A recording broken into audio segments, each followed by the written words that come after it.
Nirdefaw najdu kemm l-buzz. Min waħda neħilbu tnejn. Ma nifhmux dwar x'qed irednu. Nistaqsu kif u x'fatta u fejn. Il-Bahamas Easter Egg! Fuq il-Bahamas Easter Egg! Mela, tlaqna. So today's podcast is in English because our guest is actually an English-speaking Italian. His name is Giovanni Kessler. Most people might have heard of that name because he was the lead investigator in the John Dalli snus case. He was also the head of Olaf at the time, but the man's history doesn't end there. He was an anti-Mafia prosecutor. He was also part of the Italian parliament at a point. We're going to discuss, the intricacies of the John Dalli case, which are indeed very detailed and very complicated. So you're going to pay a lot of attention here today. I've had a preliminary chat with Giovanni. Very, very interesting. Before we get started, I would like to thank our sponsors for making all of this possible. I'd like to thank Maypole, Derek Meats, Free Hour, Stretta Beer, Kutriko, Garmin, thank you, ECAB, State of CBD, Shoulder Compliance, as well as Agenda. Thank you also to our Patreons. Your support is indispensable. I can't explain how much we value it. It's patreon.com/Jon Mallia if you want to become a supporter of our project. Follow us on Facebook, Instagram, TikTok, and all of that stuff. And may I remind you that this show is also being broadcast on Lovin Malta. Good evening, Mr. Kessler. Good evening, John. Thank you very much for giving us your time. I think let's just give the audience some context. What brings you to Malta this time around? I believe it's the second time here in Malta? My third time. Third, okay. But actually, all the three times, it's because of an investigation, because of the case of John Dalli, who we had to investigate because there were allegations of corruption of John Dalli as a European Commissioner. Right. So yesterday I gave my testimony in the court in the case of the corruption of. They tell me to move John the mic Dalli. a bit closer to you. Yeah. Is that? Yeah. Yeah. Is that good? Fantastic. Yeah. Great. So 10 years after the end of the investigation, which we reported in October 2012, actually, 10 years after Maltese Justice started To turn its wheels painfully. Yeah, quite painfully and late, which is not good for anybody, actually. But okay, so finally the case is in front of a court. Right. And yesterday I was here for the testimony, for reporting about the investigation, about the facts, about the evidence that we found out back 10 years ago. Is that a hard thing to do? Obviously you must have very detailed reports of what you found, but some stuff you're going to have to work off memory or... Memory and study. Of course, I had to study to plunge back into the sequence of facts, time, dates, connection between facts. Investigation is like this. You have to remember. So you have to connect facts. You have to list the facts, the events, but then you have to connect them and to find explanation and so on. So you have to be quite precise, very precise actually, detailed. And because it affects the whole credibility, right? Yeah, indeed. But actually, that's for all investigations. Actually, sure. Yeah. When you search for the truth, you have to find out what really happened and what was behind the facts. You have pieces of evidence like pictures, recordings, something which appears, but it's not enough. You have to understand, to connect, to draw conclusions. So let's give the audience a bit of context. Let's frame the conversation a bit. And I think there's two, there's one important point, of course, that is going to anchor this, which is what is Olaf, like, and what is its job, and you're obviously the head of Olaf, and like, what was your role as the head of Olaf? Yes. I was the head of Olaf for 7 years. Olaf is the European Anti-Fraud Office, which is an office, is a Directorate General of the European Commission, but it's actually something very singular and unique. It's an independent investigative body, the only independent investigative body of the European institution, with a double function. The so-called internal investigations, that is the investigations on officials, so staff, and members of the EU institution for any misconduct or crime that they might have committed in their functions. But when I say members, it means members of the European Parliament, members of the Court of Justice, members of the Commission, which is like the government, the European government is called Commission.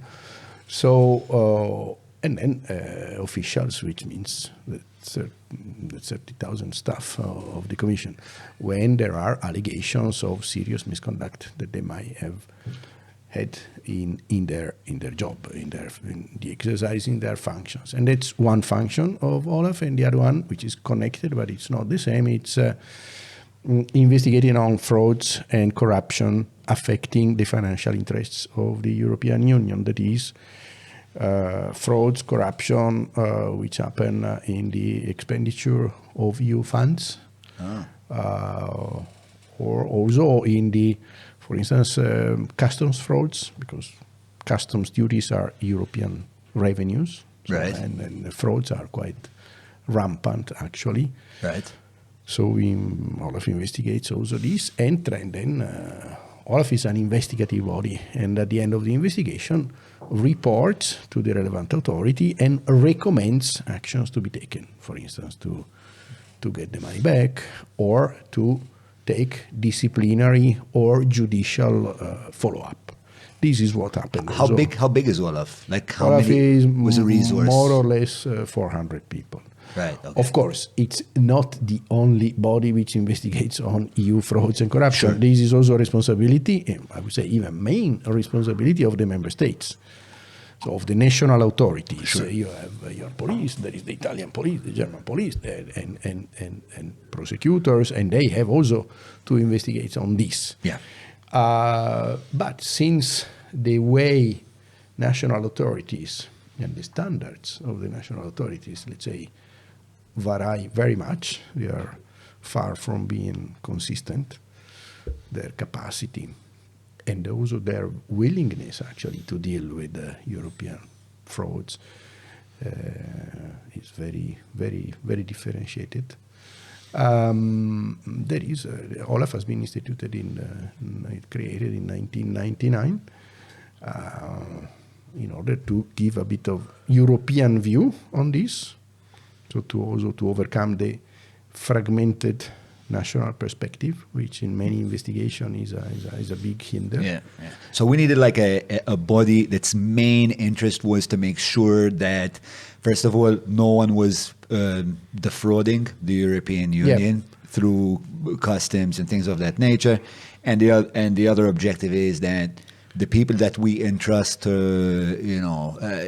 populate these bodies, such as the ECJ, such as the Commission, are not like running away with our money. In the integrity, I mean, in a way, it defends and it bolsters the integrity and the credibility of the EU institutions. Sure. There are not many other, let's say, national or international body like this. For instance, members of it's kind of an inspectorate, but independent. Also on members of parliament. Yeah. Where do you have something like that at the national level? There is no. Yeah. So well, that's Olaf, and I think over the years Olaf has increased the credibility of the institution, also by discovering something which was wrong. But it's not that when you discover something wrong, which of course might be bad news for the institution, but this means that the system works. Sure. If you don't find anything, never anything, it means that You're not dealing with human beings, or or you don't do your job, and the institution are closing their eyes on the same. So that's not the case of the European How long Union. were you the head of Olaf? 7 years. It's a full mandate. Okay. And when throughout those 7 years did you start investigating the Dalli case? We started in exactly 10 years ago, at the end of May 2012, the 25th of May, actually. I remember very well. Of course, it's not usual, actually. It has been the only case where we got an allegation, a serious allegation, a detailed allegation on a commissioner who was alleged to have asked twice for a bribe for changing the legislation. So, legislation on tobacco. And huge bribes. Yeah, of course. The request, so in the report came from those who received this request. But of course, they say that they got the request not directly from the commissioner, not from his mouth, but from Silvio Zammit, who was allegedly speaking on behalf of the commissioner. Of course, such an allegation was really... So who made this report? It has been the Swedish company, Swedish Match, which is a big producer of the snus, so this smokeless tobacco, which in that moment, in those months, early 2012, there was a directive, which is, let's say, European legislation. This is like a law of the European institutions, in preparation within the Commission. In the European institutions, it's the Commission which has the exclusivity of the legislative initiative. Right. So the Commission was preparing a new tobacco directive, which was meant to be tougher on tobacco. Mainly, it addressed actually the smoke tobacco, actually. So, but that was the moment and the context. And in that context, the producer of snus tried to get an amendment in this legislation which would have lifted the ban of selling the snus. Snus is banned in European Union. Right. And of course, this is a big, let's say, damage for them. They feel it as unjust, because certainly smoked tobacco is more dangerous than the snus, but that's the legislation. So they tried and they wanted to change, so to take advantage to the fact that there was this discussion in place. And it's like quite rare that these policies are changed, right? Well, or reviewed. It is, but it is possible. It was actually the second tobacco directive, so which would have changed the one in place. Right. Mainly, it was addressing the smoked tobacco. But they saw it as an opportunity to come in, and lift. Because of course, their opportunity. If they lift the ban on the rest of Europe, all of a sudden. So so audiences understand, snus is only available in. It comes out of Sweden, but it's also available in other Scandinavian countries like Norway, that's not EU, Finland, and some. Well, small markets compared to the rest of Europe, which is 400 million people. And they wanted to. I mean, they had an interest, obvious financial interest. Of course, they had an obvious interest in. So how does Dalli come into this? The ban? Yeah, Dalli was at that time the commissioner in charge for health. Right. So the commissioner in charge, politically in charge, for changing this legislation. So he was leading this process. Of course, then there are offices and technical offices involved, but politically, he was the commissioner in charge.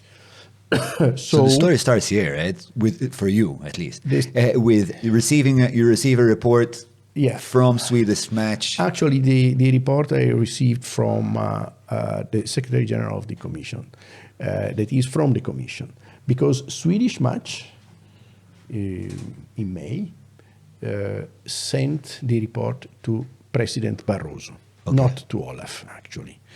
They sent it to Baroso, Right. who was the president, like saying, look, one of your guys, commissioner, the president of the commission, is the one in charge of health, apparently asked for a bribe for changing the legislation. They wanted to change the legislation, of course, but they didn't. They didn't want to pay. They say that's. Did we tell the audience that the bribe was for 60 million? 60 million euros. Yeah, Crazy. It looks a lot, but as Silvio Zammit told the ones he asked for the bribe, it's not that much because for you, he said, and he was right, it will change completely your economical perspectives and also your value at the stock exchange, etc. Because you can imagine you produce something like the snus that you can sell only in Sweden, 8 million people, and in Norway, 4 or 5 million 4 people. or 5, yeah. If the ban is lifted, Yeah. you can sell the same product to more than 400 million people. Yeah. So it's a huge change, actually, because there are no other producers out of Sweden. So for them, it would have been a huge change, a huge gain. And So you receive this report. yeah. What do you do with it? Yeah. The report was quite detailed and worrying. Worrying for the Commission, also politically. Can you imagine President Baroso, what could have been thought? He was very worried that this would have destroyed the credibility of the Commission. And especially if the Commission wouldn't have taken any action. So we started an investigation. It was immediately clear because there was direct evidence. I will detail it if you want. That Silvio Zammit actually asked for this bribe the people from the smokeless tobacco, so the producer of snus. Yeah. Of course, saying that the request is from the commissioner. But it was not that evident at the beginning whether the commissioner, John Dalli, was aware or not aware of what this Silvio request. is saying. Okay, exactly. So the point is, was Silvio's scam where the commissioner, John Dalli, would have been a victim, actually, or was the commissioner, John Dalli, complicit or instigator of this? Was he behind it? It's a huge difference, as you can imagine. Yeah. So because it's quite a complicated story, and I read quite a lot about it in order to kind of prepare myself for this. And there's a lot of characters in there, and there's a lot of the call logs. I think the main thing that really puts everything together is the call logs. I think, like when you see the pattern of the call logs. So let's start at the beginning. So what we discussed last night, because last night, man, you went had dinner at Noni, which was really nice. It starts with Dalli going to the Kempinski in Gozo. Indeed. It starts with what? There is a very, let's say, improbable person, Silvio Zammit, who is the owner or the manager of was the owner or the manager of the Pepe's kiosk in Malta. So nothing to do with the European Commission, nothing to do with the tobacco or whatever, who pops up first of all in Stockholm. He goes there to meet the snus people, still in 2012. And earlier on in 2010, he goes with tobacco people to Gozo at the Kempinski and bring a small group of tobacco tobacco industry representative, not only the smokeless industry, but also tobacco industry, tobacco, to meet with the newly appointed Commissioner for Health.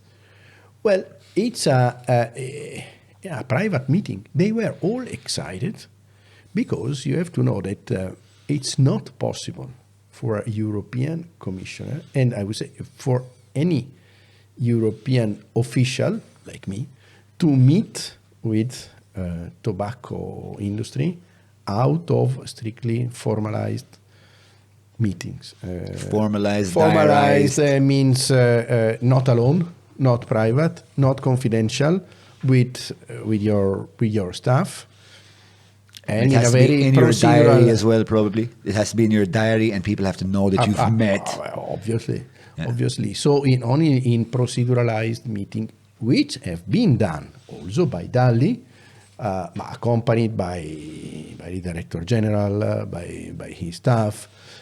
So they are called meeting with the stakeholders, actually. Yeah. When you do a legislation, you also meet with the stakeholders Sure. all together in the institutional location and with your staff.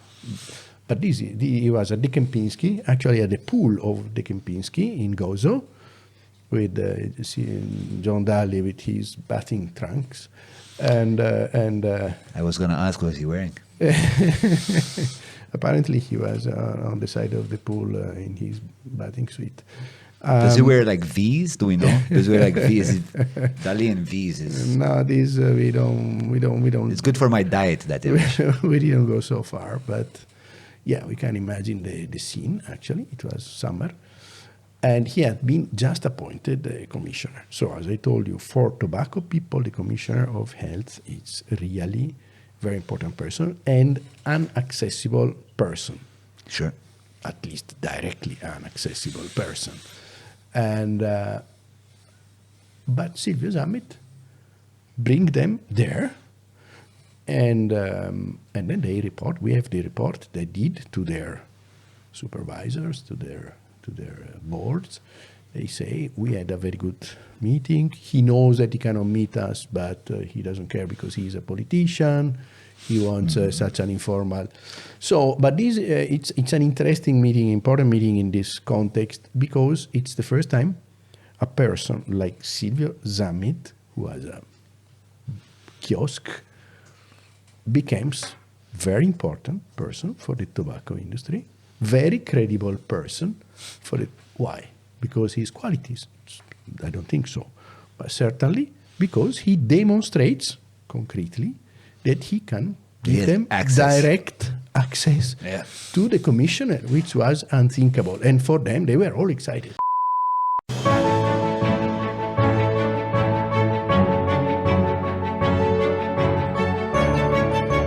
Il-ħobża tal-Malti, il-ħobża tal-Maltin, minant il-Maypole.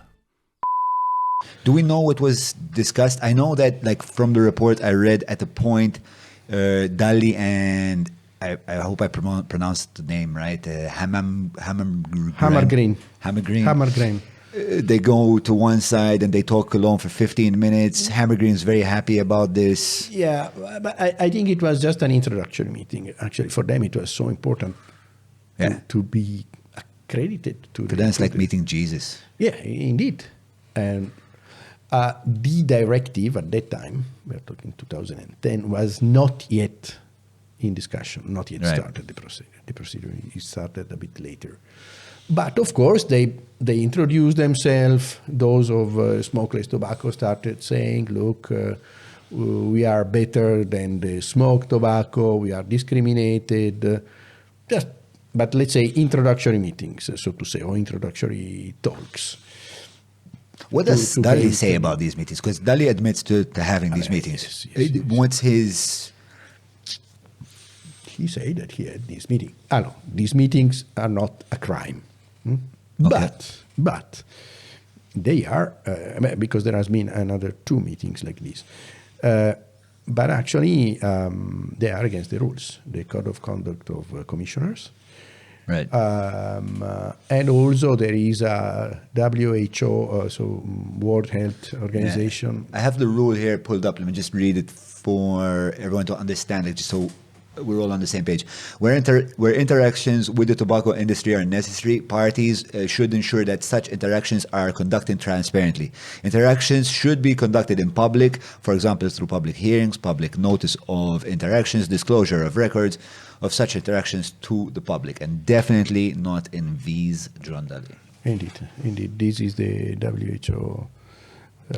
No, I believe that's the European Union. Oh, the European Union. Directive, etc. Not directive. No, it's not a directive. It's not even a treaty. Let's quit while we're not ahead. Okay.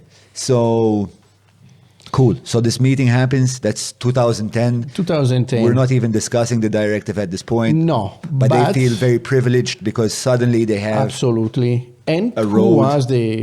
who was the gatekeeper? Mr. Who had the golden key? Silvio Zammit. Not a little thing. And so Silvio Zammit became... Don't tell me you're in a rush, bro, because we have a No. I got road ahead. Apparently, I got a phone call. No, I can imagine. We are just at the beginning, actually.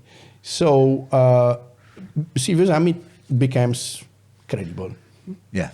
And actually, who allowed Silvio Zammit to become credible? John Dalli. Of course, yeah. In front of the tobacco people.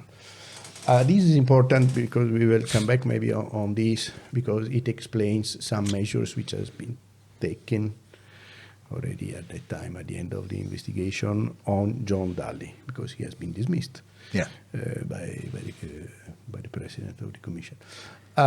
Then we have at the end of 2011 we have again Zammit who flies to Stockholm and meets with the smokeless tobacco people who are in Sweden, the snus people.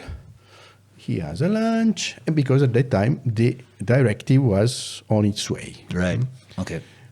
So there was the moment the smokeless tobacco people were all excited. They were trying to find a way to have what they thought their rights recognized, and not being discriminated as they thought they were. So Silvio Zammit takes the plane, goes there. Of course, he found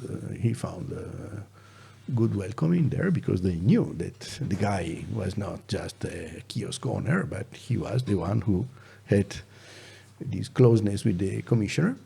He brags, I am friend of John, and he called, not you, he called... I actually know Silvio. I actually dealt with Silvio Zammit a couple of times. Yeah. Okay, but in that case it was John Dalli. So he calls John Dalli several times till he answers in order to show, I'm here with the people of tobacco. Yeah. So again, to accredit himself. To prove. And then he says, I can help you to address the commissioner on your interests. And then Swedish Match decides to have someone. They knew that they couldn't openly meet with the commissioner, so they couldn't. So they decide to hire Gail Kimberley, a Maltese lawyer who used to be at a certain moment in Brussels at the council, but then she was back in Malta at that time. She was known by one of the employees of Swedish Match, and who proposed her to his bosses. He said, I know someone who could work for us, in order for us not to be that much exposed. And she's Maltese. Right.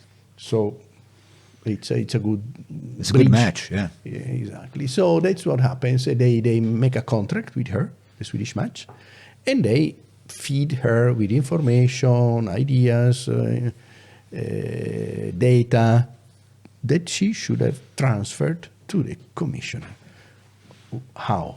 Through Silvio Zammit. And indeed, Silvio Zammit organizes a meeting, the 6th of January 2012, between Gail Kimberley and the commissioner. So it's a meeting of three people, actually. So Silvio, John Dalli, and Gail Kimberley. Can I just question? So what's the reasoning for Swedish Match not to employ Silvio Zammit directly, given that he was obviously so credible as a source into the commissioner's life? Zammit was kind of a middleman.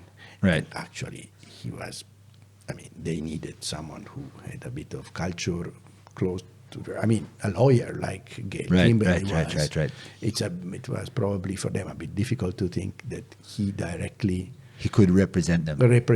Explain them, and maybe so they also kind of saw that Zammit was representing Dalli, so we need someone that represents us, and they kind of like need... Indeed, in a way, exactly.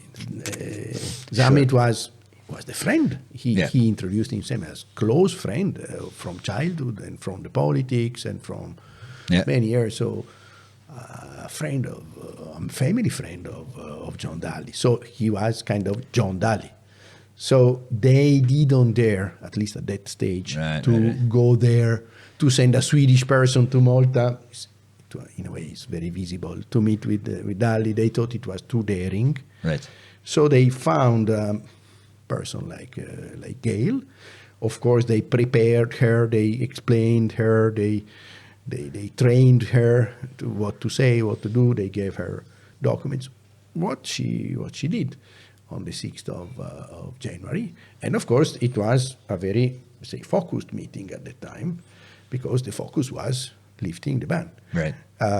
Differently from the introduction one and the Kempinski, which is like... Now things were a bit more... So they submit data that in Sweden, for instance, there are less lung cancer than in the rest of Europe, because all the people have the snus and not... Is it an actual fact, though? Yeah. That's correct? Apparently, yes. Can you check that out? You can check. Yeah.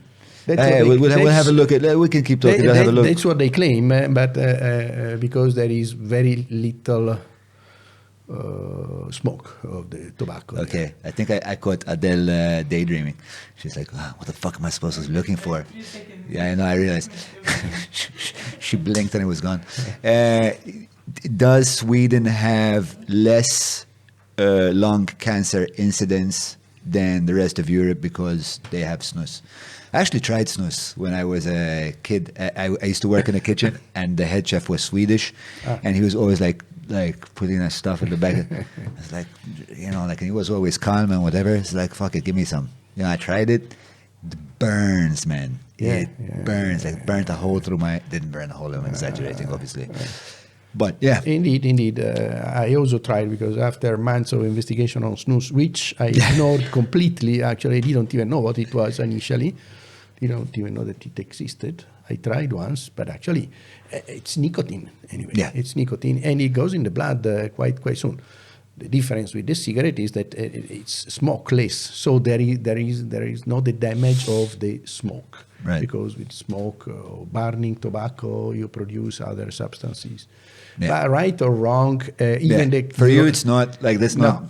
European Court is just context. But the European Court, they went even to the European Court of Justice, the producer of snus, in the past, and they say it's unjust that tobacco, so cigarettes, which are definitely more dangerous for health than the snus, are not prohibited, and we are prohibited. But the court rejected the claim and say, okay, they might be more dangerous, possibly, but it's not a good reason for something which is dangerous, like snus, not to be banned. So they felt they were in this condition. So for them, the directive, which was in preparation, was, let's say, the last wagon to jump on to change things, to change dramatically and in much better shape for them. Okay, so we have some statistics here. The lung cancer death rate in Sweden is less than half the EU average. Oh. It also has the lowest rates of oral and pancreatic cancers in Europe. Oh, wow. Okay. So there's a correlation there, but the correlation is not a causation. So we'll have to look into this a bit deeper. But yeah, it's definitely a good hypothesis. No, I mean, I'm not. I'm a lawyer and I'm not a doctor, but it definitely it's rather intuitive. There is nicotine in both, and nicotine is no good, so bad. But in the cigarettes, there is not only nicotine, but it's burning. Yeah, the burning produce. Yeah, and then then it produces also some substances which are only produced by burning tobacco. So both are, let's say, dangerous for health. One is more dangerous. But it's purely context. But it's just to put yourself in the shoes of the Swedish merchants. Exactly, snus producers. Let's go back to the main story. Yeah. So Gail Kimberly meets with in Malta, in Porto Maso, the office or he's got like a home. I think it's a home office. I've seen it in a documentary. Pretty nice home. Not gonna lie, with a piano in there. Yeah, John Dalli. So he meets with John Dalli in Porto Maso. She meets with John Dalli, and Silvio Zammit is also there. I'm absolutely, assuming. Absolutely. The three of them, actually, Silvio Zammit is always the middleman, but they meet on the 6th of January 2012, and she produces this kind of statistic that we have just seen in order to convince him that they were on the right, let's say, cause. So it was okay. So and then she reports back. We have the reports, written reports that she wrote, that the commissioner was open, and so on and so forth. So then she has been then instructed by Swedish Match. Okay, let's make a step further. Ask for a second meeting, and then they put specific questions, not just inform him on how good snus is vis-a-vis tobacco, so vis-a-vis cigarettes. Smoking tobacco, but what can we do for lifting the ban? So with whom we can speak in your cabinet? Which countries are your enemies, or which countries, member states are supporting this? So very specific questions, let's say lobbying questions, so to say. 5 questions. Because she acted as instructed by Swedish Match. Fine. Then she reports. We have all the emails. So this is not only the statements made by Gail Kimberly, but also we have the exchange of email, and we have the statement also of his referent in Swedish Match. And they should have met on the 10th of February, which is an important date in Malta. Again in Porto Maso, again in the same format. Gail, accompanied by Silvio, to the commission. But what happens? Few days, 2-3 days before the meeting, she was supposed to have, Silvio says, Commissioner doesn't want to meet you, only to meet with me. So she prepares these questions in writing. She gives the sheet with the questions to Silvio. I say, put this question to the commissioner. Silvio says, okay, I will do, and then I will call you and we will meet. He calls her back on the 10th, midday. And it's after supposedly having had the meeting, because we were not there, we don't know, and Gail was also not there. And then Silvio says, okay, he gives back the piece of paper, the document with the questions, with some handwritings, but from him. It's clearly from him, not from the commissioner. Would have been good, but from our point of view, but it was not. So, for instance, it writes France is one of in handwriting. Could be the country which member state which could help, and then there is what can we do? That was the question. And the answer is lift the ban. Okay, handwritten by Silvio. Now, and then Silvio says, okay, but all this can be done if you pay 60 million. 60 million. Of course, Gail Kimberley couldn't answer. And then Silvio says that's the price he asks for. So she calls immediately back to Sweden. She doesn't even dare to say 60 million by phone. She says maybe someone should come here. There is something we need to discuss. The witnesses, so the people in Sweden told us, they felt she was uneasy at the phone. They understood that there was something strange going on from the way she spoke.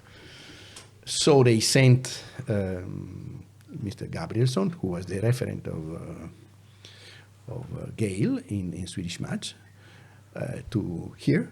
And on the 13th, they meet at the Peppi's kiosk. Right. Gail, Gabrielsson, and Silvio. And Silvio repeats very clearly, the way he spoke at length, actually. 60 millions. Of course, this employee of Swedish Match was a bit astonished. He answered, but this is, I don't think it's the Swedish way. But Silvio was trying to convince me, what is 60 million? It's for you, you will gain 500 millions. And, so he's selling them on the idea. Absolutely. Yeah. And this is the price he wants. He also said, you have also to consider that he is, Dalli, let's say, a courageous person, a daring politician.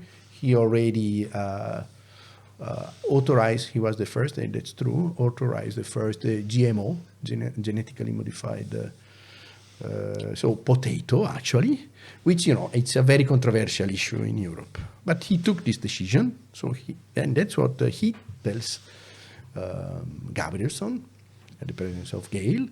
But if he takes this decision, he will pay it politically, the decision of lifting the ban on snus, and he has to think about his pension.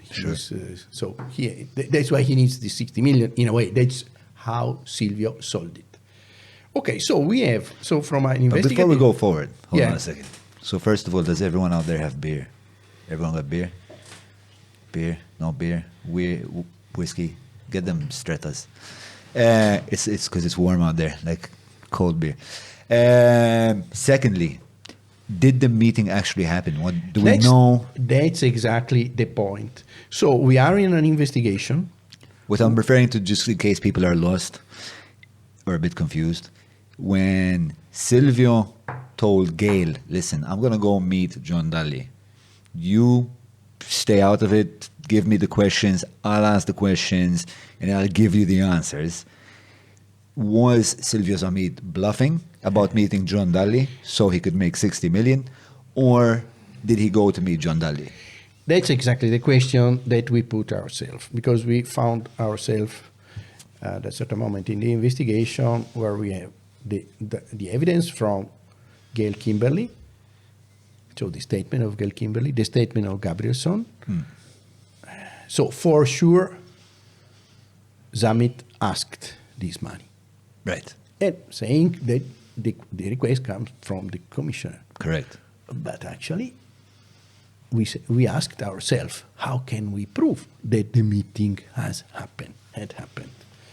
And this was the main, from this moment on, the main question of the investigation to be answered by the investigation is, was Silvio Zammit bragging, pretending, lying? Was Silvio Zammit's scam, so selling, in a way, the commissioner for his own interests? And that's one type of crime, but where John Dalli would have been the victim of a crime, not the author of a crime. Or was John Dalli part of it, instigator, complicit of it? So that was but you can imagine, an essential question, because it changes completely the situation. Yeah. So we have to prove whether the meeting happened. By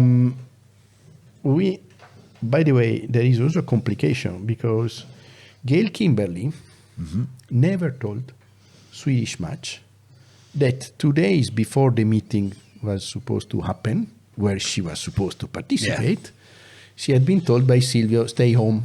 He doesn't want to meet you.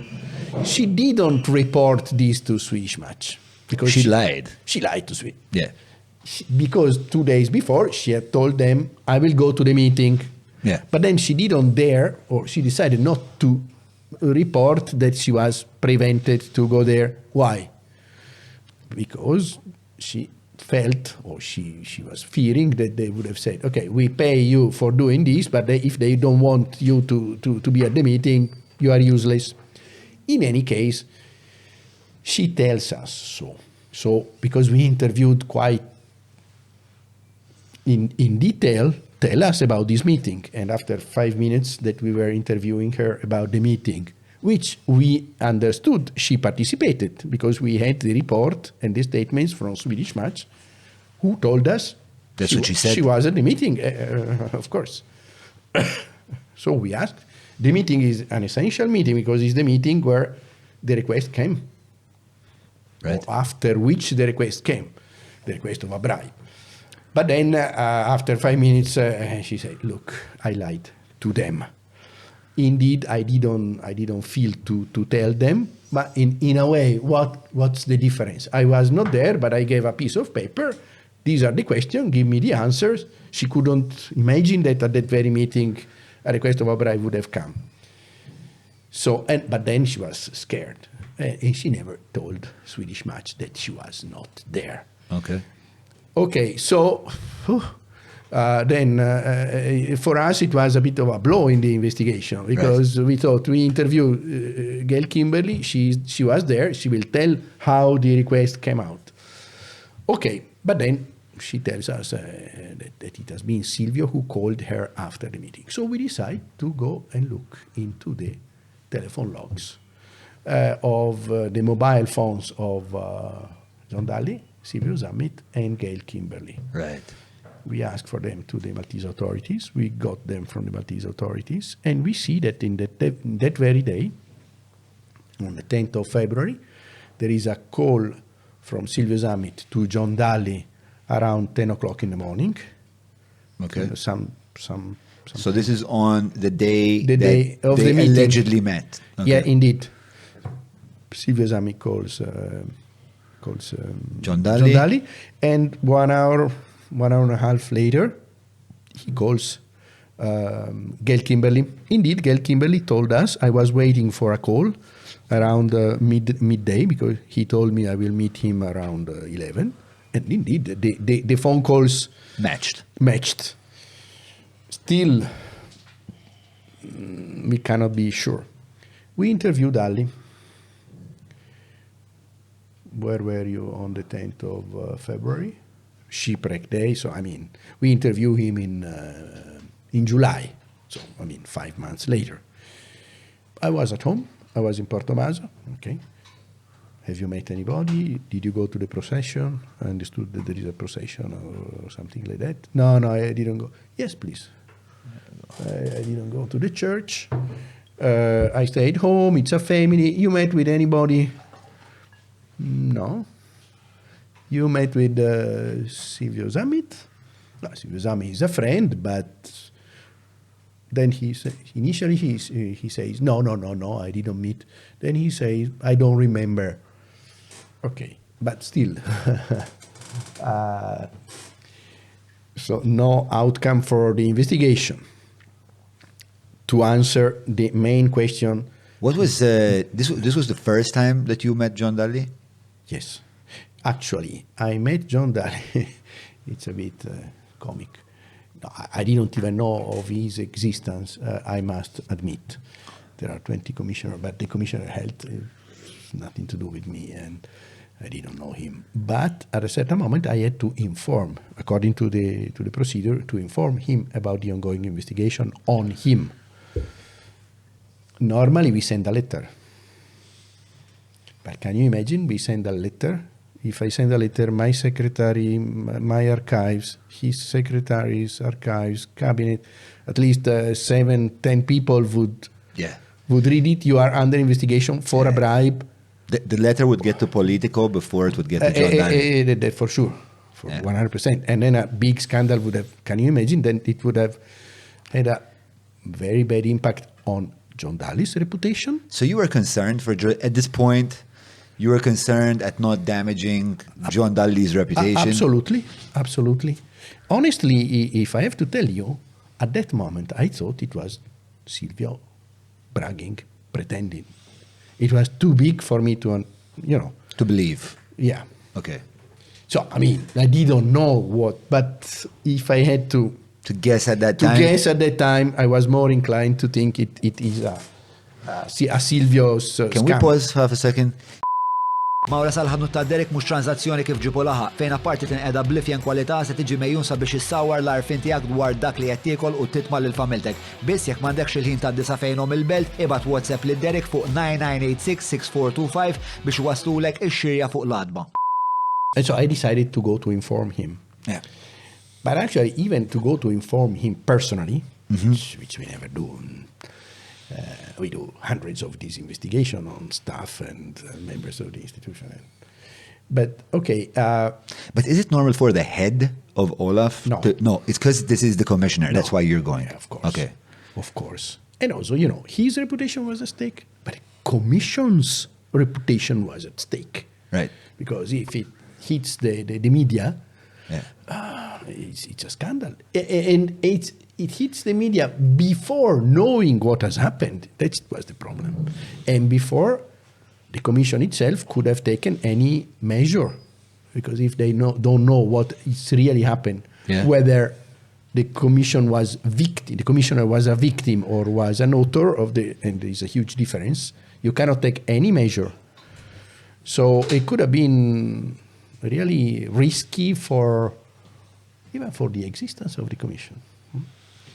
You know that in 98, a commission Santerre blew up for much more little scandals, actually, which had not been properly addressed at that time. Let's not go into Santerre, but look into the Santerre Commission. It was, I believe, Jacques Santerre was the name. Yeah, It was the guy. He was like head of commission, and they had to resign en masse. There was so much corruption. But it was really small things. It was small things, clientelism, these kind of things, nepotism, but which was not addressed properly. Right. So they didn't do anything. They underevaluated. And Baroso didn't want one of those on his hands, for sure. At all. So just find you'll find a good resource online. I think I found the Boston Globe before I came here. But anyway, just put the link. It will be in the link, folks, if you're interested in some extra reading. Yeah. So, but this example was and is very much in mind of all the EU officials and the EU politicians, because it has been. I was not there, but actually Olaf has been created in the wake of that scandal. Olaf as an independent investigative body on the members and the officials of the commission, on the wake of the Santerre scandal. So, for us it was paramount to keep also the confidentiality of the investigation. It's important for protecting the investigation. This is a general rule. Sure. Because if you start doing the investigation on the newspaper, you are you lose much of the efficiency of the investigation. But it was important for us to protect the reputation of the person concerned. And of the office itself. And of the office itself. Because also, it's like fuel on fire. I mean, such a rumor would have immediately... We love a scandal in the media. We do love a scandal. Yeah, especially at this level. So I decided, how could I inform him personally? I couldn't call, his secretary or his cabinet and asking for a meeting, because the head of Olaf wants to meet the commissioner. There is only one reason. I mean, the head of Olaf, it's the prosecutor or the police want to talk with you. So I made a kind of a surprise meeting. I put myself kind of hiding in front of his door of his office in the Berlaymont. Excuse my ignorance, the Berlaymont is where? Brussels? Yeah, Berlaymont is in Brussels. What is the Berlaymont? You can find a nice picture of the Berlaymont. Berlaymont. It's how do you call your presidential palace here? Like Verdala or like Casabianca, so I don't know, White House or whatever. Okay, all right. Bellamoni is the Like the Castile, you're saying, like the most Castile. Bellamoni is the picture when you see the picture of European Commission. You see this building where the president and all the commissioners and their cabinets have their. Sure. Okay, got it. So and they meet once a week at 9:30 in the morning. So I put myself in front of his door at 9:15 when I knew that he should have been there because they had to go to the meeting, like the Council of the Minister. So it's the meeting of the college, it's called. And indeed, he came out of the door. So I said, look, I had to look on the internet how he looked like because I didn't know him. I said, I'm the head of Olaf, can we have a word? Yeah. And so we went in his office and I explained that there is an investigation. So just you and him? Yeah. Okay. An investigation and I explained quickly what was all about. So there has been a request of a bribe on your name and we have to. We meaning me and my investigators were all very nervous and curious to see how he reacted. When I went back to the office, they asked me, how did he react? You can imagine it could have been also a nervous breakdown. We don't know. I said, look, he was super calm. Of course, he denied. But this was not an interview. I just informed him, and then I asked him, we need to interview you, so choose a date, and we interviewed him a few days later. But then we understood he knew it already. Because before... He knew that he was being investigated. Yeah, because, I mean, this is... But when he met you, he told you that he had no idea. No idea. And I even interviewed him. Have you ever been informed by anybody? No. Okay, but actually, before him, we interviewed Gail Kimberley. Right. And also Silvio Zammit. Right. Then we got the logs. And we saw that Gail Kimberley, we interviewed her in Portugal, when she was in Portugal. Again, a surprise interview for preserving her genuinity of the interview, so she couldn't prepare herself. She didn't expect us to interview her. And it was not in Malta, because if you interview in Malta, the news can... Yeah, the press will for sure pick that up. It was dangerous for us. But then we saw in the logs that she called Silvio the day after being back. Yeah. And Silvio called John Dalli. Okay, we don't know from the logs what they said, but it's quite, was it the same day that Kimberly called Silvio that he called John Dalli? The day after. The day after he calls John Dalli? The day after he calls John Dalli. Okay. And plus, by this time, Silvio, you hadn't spoken to Silvio? No, but a few days later, we spoke with Silvio, the 4th and the 5th of July. 2 days of July. We spoke with Silvio, and then the day after, Silvio calls the commissioner, John Dalli. That's a whole other episode. It's like super crazy and weird.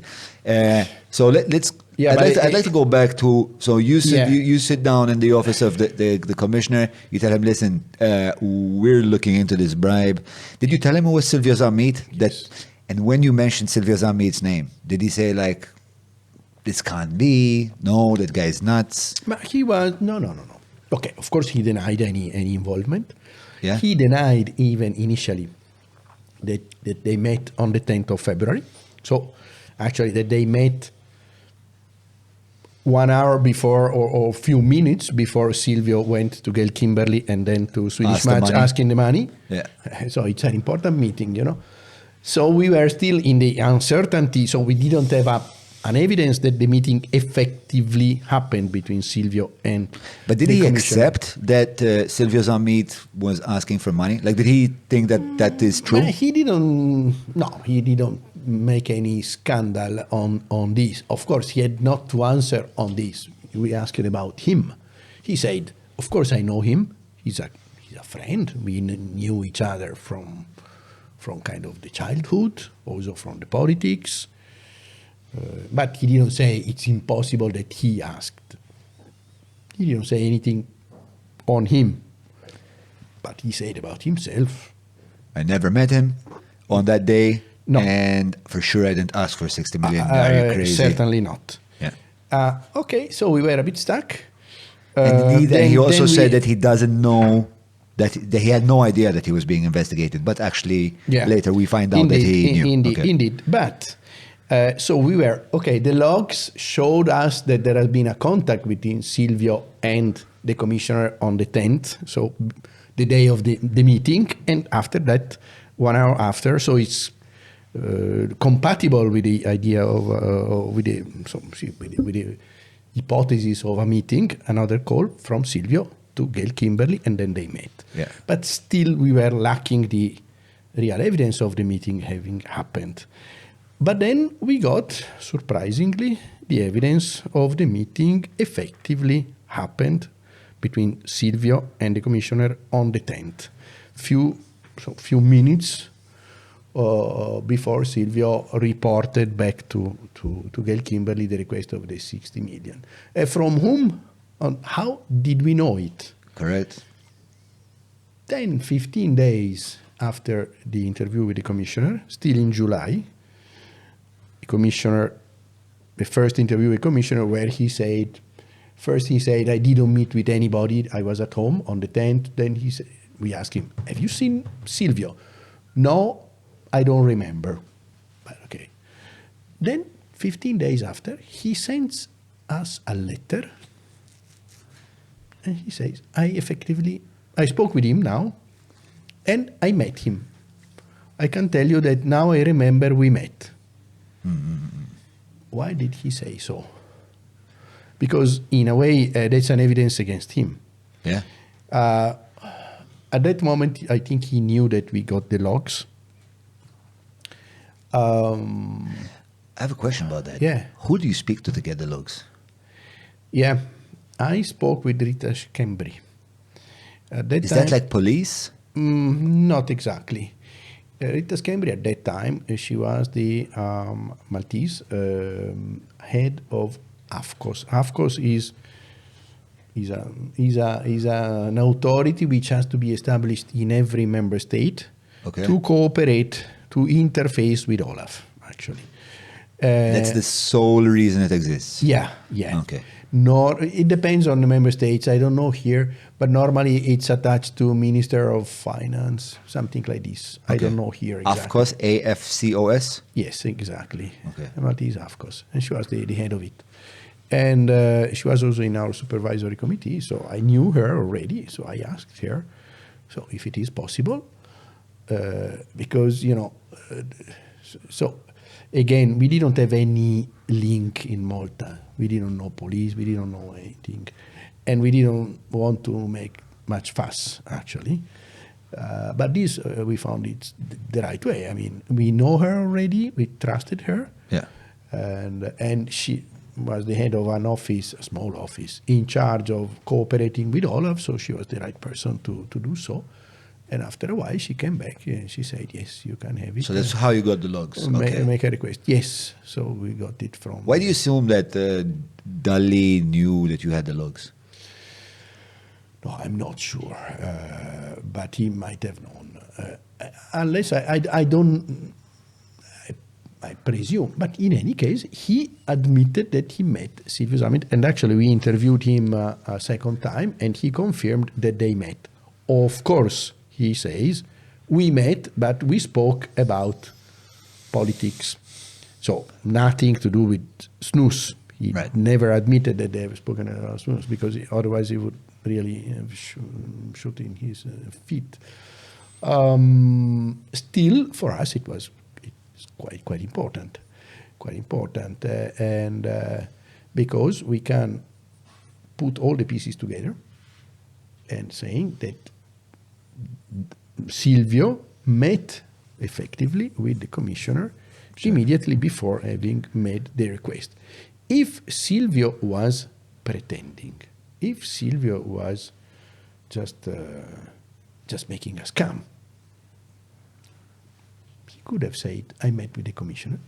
He didn't need to meet with the commissioner. Yeah. He just lied I met with the commissioner, and this is his request. But they met. Let me play the devil's advocate just for a moment there. Yes. Is there any advantage for Silvio Zammit to leverage if he made law enforcement believe that Dalli was in fact part of the entire conspiracy? So you get where I'm going with this? Like he's going there on purpose to incriminate Dalli. Like maybe they did talk about politics, but he timed it. One has to see exactly the criminal code of Malta. But if it was Italy, because there are two different crimes that Silvio had committed a crime. Either, now the name in English, I don't know, either, a scam. Okay, so he alone. Yeah, it's a scam. I think. Charlie, you want to help us on this? Or trading of influence, possibly, or that's technical names. They vary. Maybe we for need each microphone. member state, and possibly is trading of influence, and you have to see how seriously it's or severely it's punished. But in the other case. So if Dalli was involved, he's no longer. So they are on the same level because both committed a crime, which is a different crime, which is the request of a bribe. Right. Normally, so bribe it's a corruption. Right. But normally corruption is more severely punished. Right. So the answer is no. There's no real benefit for him. There's no. Okay, let me. Just to make sure that like all avenues are covered. There's no potential for Silvio being investigated by the police or being interrogated by the police. And he says, listen guys, if you let me off, I will tell you everything about Dalli. So he paints this whole picture That's about a different story. He might have done so. He didn't, by the way. He always protected. So the commission. He never dumped Dalli at all? No. Okay, No, all right. no. The point is, we had to answer one question. And the question is, was he playing for himself, Silvio, so making a scam, or was he playing for the commissioner, for John Dalli, so there was a request of a bribe and he was the middleman of a request of a bribe? Allora, the fact that he effectively met with the commissioner, he didn't lie. Of course, if he wanted to make a scam, he had to say, I met with the commissioner in order to give him credibility, of course, because if I make a request and I say the commissioner wants 60 million, because they wouldn't have paid him for without the commissioner. Okay, he has to say, I met with him. But he didn't need to effectively meet with him. So they met. And this is not that much compatible with the idea of a scam, but it's not the only point. There is a second moment where Silvio asks for the bribe, and it is 1 month later. So, but before we get to that, okay, so let's go back to Pepe's kiosk. Yes, we're in Pepe's kiosk, and so Silvio asked this guy for 60 million. So we have Gail Kimberly there. We have the guy from Swedish Match, Gabrielsson. He flew over, excited that maybe we're going to get a deal. And Silvio says, we have a deal if you give me 60 million euros. And the guy goes, well, I'm an employee. I can't take this kind of... Indeed, he was an employee, let's say a rather low-level employee as well. Right. So he says, I will report. I can't take this kind of decision. Of course not. Have a nice day. He also says, well, I don't think this is the Swedish way. He also adds. But okay, of course, what could he say? I will fly back and report. He reports. Okay. And their bosses are a bit, let's say, astonished. It took them kind of 10 days, but then they went back and told Gail, I think, or in any case, they let Silvio know, like, this is over. This is over. We can't. And actually, at a certain point, they inform. Maybe a little bit later, 1 month later, I think, they even informed the Secretary of State of the Swedish government, because. Of course, this kind of industry, being an important Swedish industry, was supported by by the government, politically supported, and also the lifting of the ban, rather understandably, was a political, let's say, story. It was a political matter of concern. Was supported by the Swedish government, Right. and a Swedish industry being a victim of a request of a bribe on a legislation was also a political issue. So they informed their government. And actually they reported to the commission. When they report at the end the facts to the commission, they said, we have informed the Swedish government. So we knew that at least someone in the Swedish government at the high level knew about these requests. What did the Swedish government do with that information? This I don't know, because we didn't have any contact with them. They didn't contact me, Olaf. I don't know if they contacted the commission. I don't think they didn't. Did you ever look at the record, like that they did do that? No, we didn't. We have been told by them that they contacted the Secretary of State, and that's all. But just to tell you how for them it was an issue, they already felt this ban of the snus like was unfair. Unfair. Now there's this guy that's like bullying us into 60 exactly, million. and at the same time they felt even more unfair to be bribed, to be requested of a bribe on to lift something which was already unfair. So I mean, for them it was really okay. So. This attempt goes unanswered, gets a negative answer. So then Silvio tries with ESTOC. ESTOC is an acronym. It's the association. Maybe you can. I think it's European Smokeless Tobacco Council. Yes, you're right. And then I want to say Organization Council, but I'm cheating on the organization. The C is for council. You see. European Smokeless. It's actually Tobacco Council. So what's the O? Tobacco. Tobacco Council. ESTOC sounds better. Yeah, I guess. Council Istke. ESTOC sounds much better. So it's actually an association of the smokeless producers, where there is also Swedish match, of course, and it's actually. Lobby group. A lobby group. That's obvious. Like all the association of producer of, I don't know, or industry or whatever. And Brussels is full of these associations. It's an interest group. Okay. So Silvio, in March, so I mean, 2-3 weeks later, and actually 2 weeks later after having received the negative answer, contacts them. They knew him already because when he went in 2011 to Stockholm, he met also with them. He didn't meet only with the Swedish match. And he says, I can offer you something very, very interesting. We have the trade of email. He doesn't give up, huh?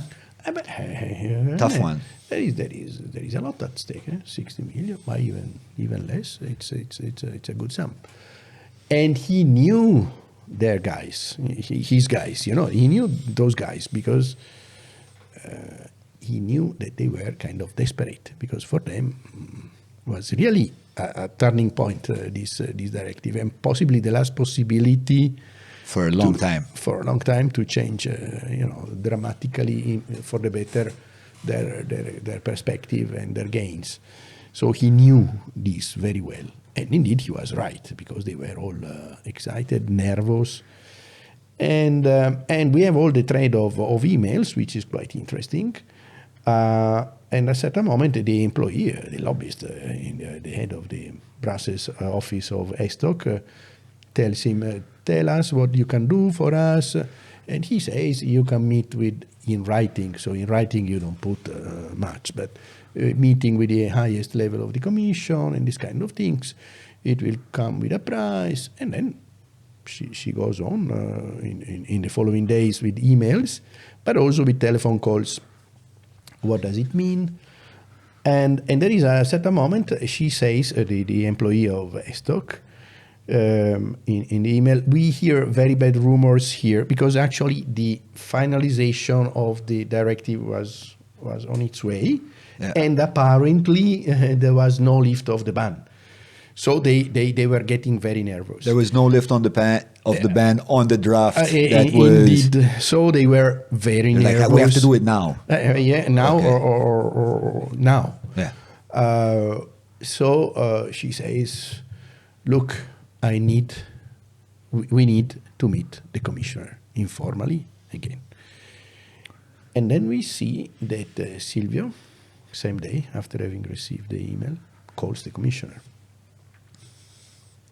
And then he answers again without saying yes, but I mean, there are several of these emails between Estoc and Silvio on the issue being helped in lobbying and also then meeting with the commissioner, and they are intertwined, let's say, with telephone calls after having received this request between Silvio and Edin fit-theater next door fej sentellaw l-ewwel avveniment pubbliku tal-podcast. Se jservi wkoll għal daqsxejn ta' ġbir ta' fondi għal dan il-proġett. Aktar minn hekk opportunità biex niltaqgħu aktar mill-qrib ma' nies li jsegwuna u anke biex in-nies li jsegwuna jiltaqgħu xi naqa' ma' xulxin.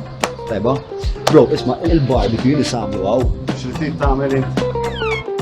L-avveniment se jinkludi screening ta' dokumentarju dwar il-podcast li produċa Mikil kif ukoll Q&A tiegħu ta' Mikil u mbagħad daqsxejn ta' after party wara birra tlajjars fin insomma xeba buzz. Id-data hija l-ewwel ta' Lulju, kollox jitlaq fis-6:30, se jkollna wkoll childcare għal min jeħtieġ. Bħalma ħafna minnkom tafu il-biljetti ġa qegħdin għal bejħ fil-fatt ġa telqu ħafna minnhom.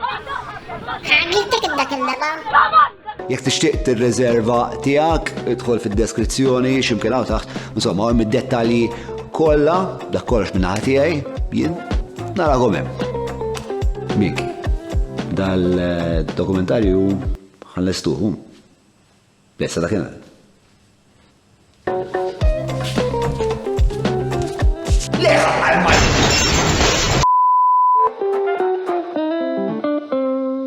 So Estoc are asking like questions that Silvio can't really answer. He calls the commissioner. Especially at the end. You're thinking that he's calling and asking, listen, what are we going to do? Hangs up and writes back to Estoc. By the way, the people that he's talking to at Estoc, Ingrid Del Foss. Yeah, she's high up in Estoc, no? She's she's an employee. But actually, their Brussels office, I think, is composed by 2 people, or maybe just by her. Because when I read like chair of Estoc, I thought she was like some major player. Okay. Yeah, she might have been. I don't know if she was like the chair. Chair of the podcast. Yeah, just like still, I mean, at the end of the story, she was an employee. Okay. But actually, that was her job. She was in Brussels only for lobbying. Okay. And at that moment, they had only one interest, that one. So she was the one in charge of this issue for all the producers. Yeah. So she felt obliged. So this pattern is obviously, for you, it's good reason to investigate further. Because you're seeing like email, call the commissioner, hang up from the commissioner and reply. Obviously. But then we arrive to the second request. Because there have been 2 requests. Right, yeah.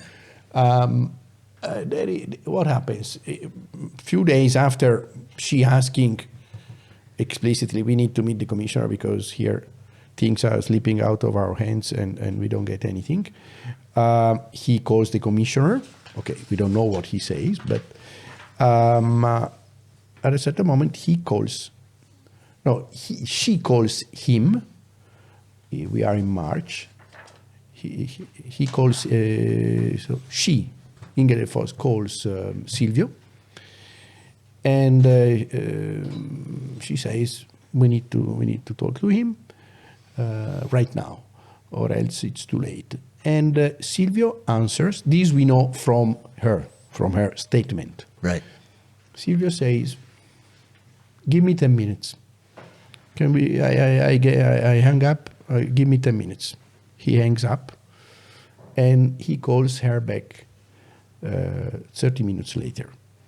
This second phone call, which is the continuation, actually, has been recorded by Ingrid Del Foss. It has been recorded. And in this conversation, he says, okay, you can meet with the commissioner. Actually, your CEO, he says, so your upper level, meets with him. He never says commissioner. He never says John. Right. Meets with him.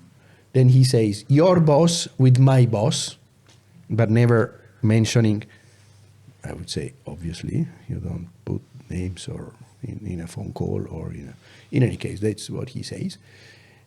And he says, but this will come with a cost. You will have to pay 10 millions after the meeting.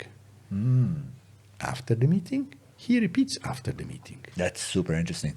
Of course, when we read this, and then he elaborates, he says they will meet in the top of a mountain in the middle of the sea, because actually I remember CEO, that part, you cannot meet with you can meet with Gail Kimberly because you can pretend you don't know who she is, or you can pretend she's a Maltese whatever lawyer who met with me. But if you meet with the CEO of a big company, tobacco company, it's really against any rules.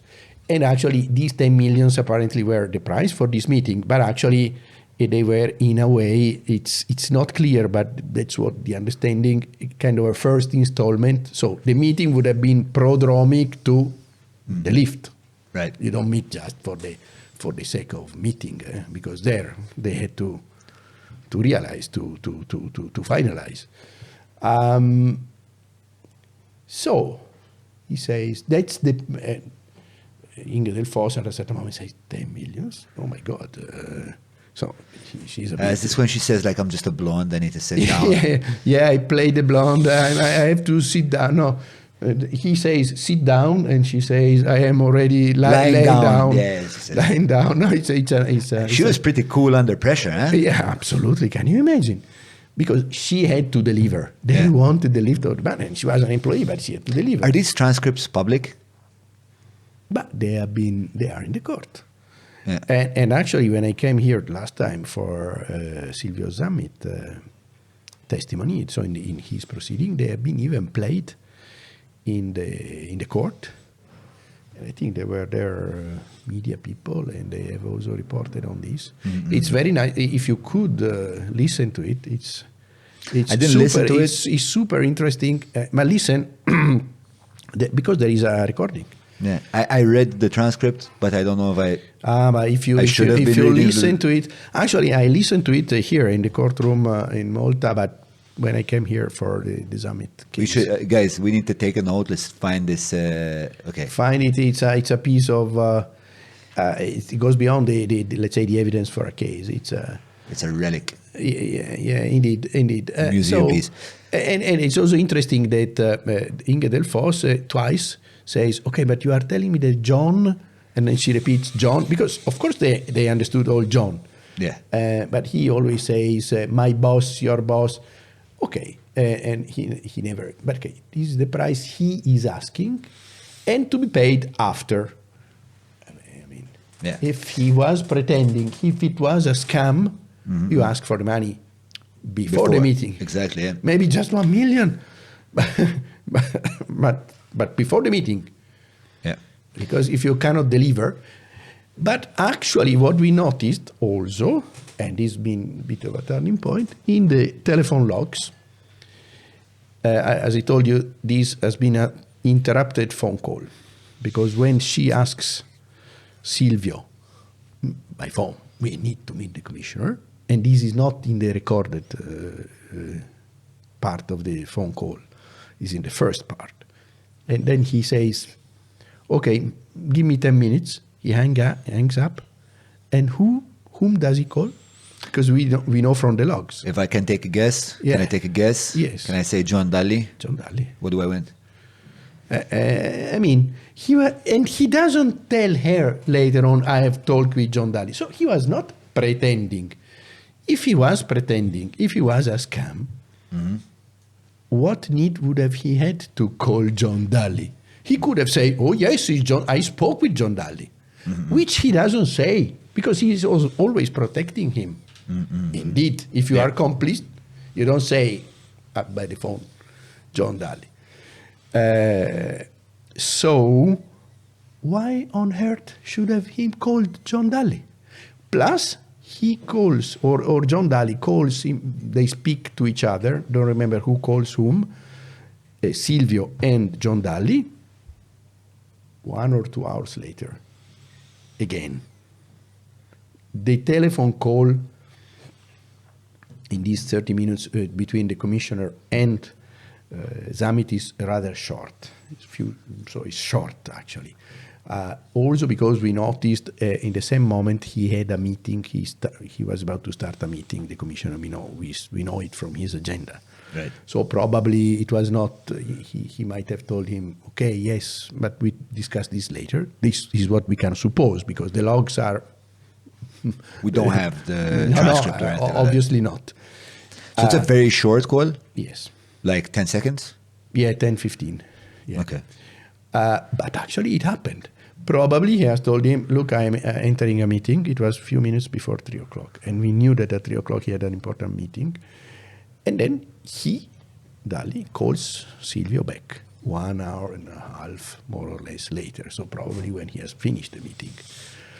But the fact that Silvio feels the need to call the commissioner immediately after, or actually at the moment, Inge Del Fos asked him, please, we need to meet him. And he doesn't say, look, I'd ask him. No, he says, okay, allow me 10 minutes.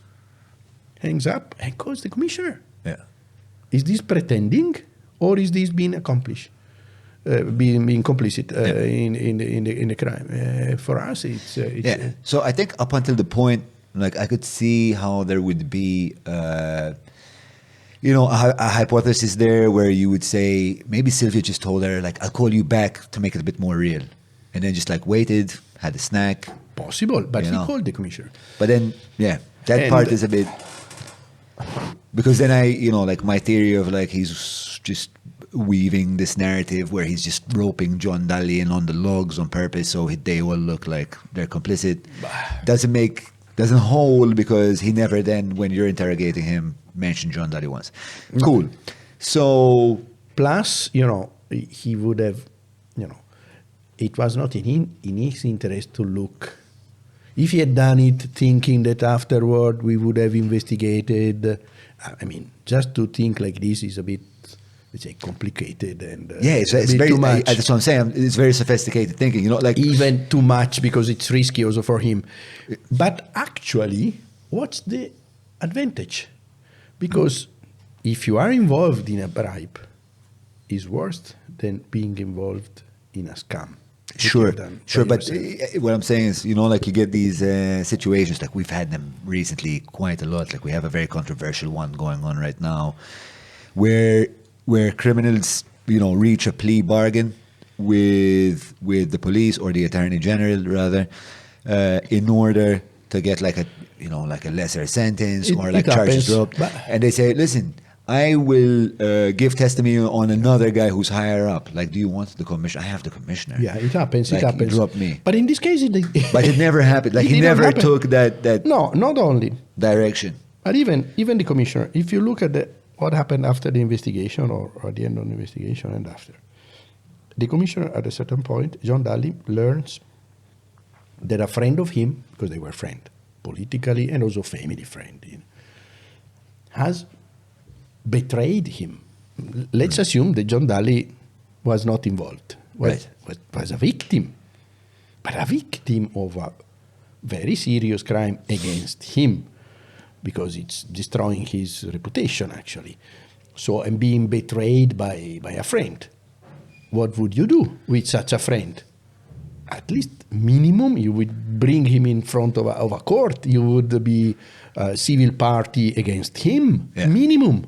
You would make a querela, a denunciation. Yeah. You would attack him. I believe what he did put, he did write, like it's something very basic that they did, that he wrote through his lawyer to Silvio Zammit's lawyer that he will hold him accountable to any damages, so on and so forth. But no real legal action. No. Indeed, he only wrote a letter with no effect. Yeah, and but just like threatening him, kind of like, listen, if this goes bad, I'm going to hold you accountable. I wanted to also look into two conflicting narratives, which is John Dalli. I've heard John Dalli say on TV, listen, look at what happened with the directive of like the snus didn't become suddenly legal. Therefore, obviously, I was not affected by these meetings. Obviously, this makes no sense really because he never took the bribe. So like, why would he overturn the ban? But yes, and I want to come to, I don't know, of course I was going to say, I don't know if you're familiar with the investigation. Jesus Christ, what's wrong with me? All right. Duarte and Darmanin. But you are very familiar with it. Bravo. Yeah. Good. Sometimes I do my homework. Yeah. On occasion. Yeah, because these, I say you are good because actually what you just mentioned came out on a following investigation on John Dalli. But in this investigation, we interviewed Johanna Darmanin, who was at the time of, we are talking about when, the head of cabinet of John Dalli. Yeah. Shall we tell him what you thought she was? Because it said chef de cabinet. And Adele's like, why the fuck is the cook involved? No. It's a very, very important position. Of course. She's like the head of the cabinet. You can't call it head. I would really love to talk to that woman. I couldn't find her. She's a brave and courageous woman. I don't know where she is now, probably still working for the commission somewhere. I think she had been the head of Malta office of the commission for a while. That's all I know about her. Not now.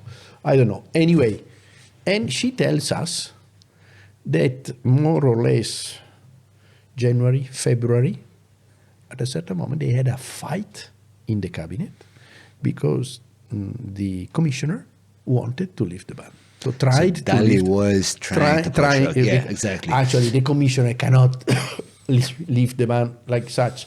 Of course, you need your technical people. You need your cabinet. You need your staff to do your lawyers and so on. You give the you say we go like this.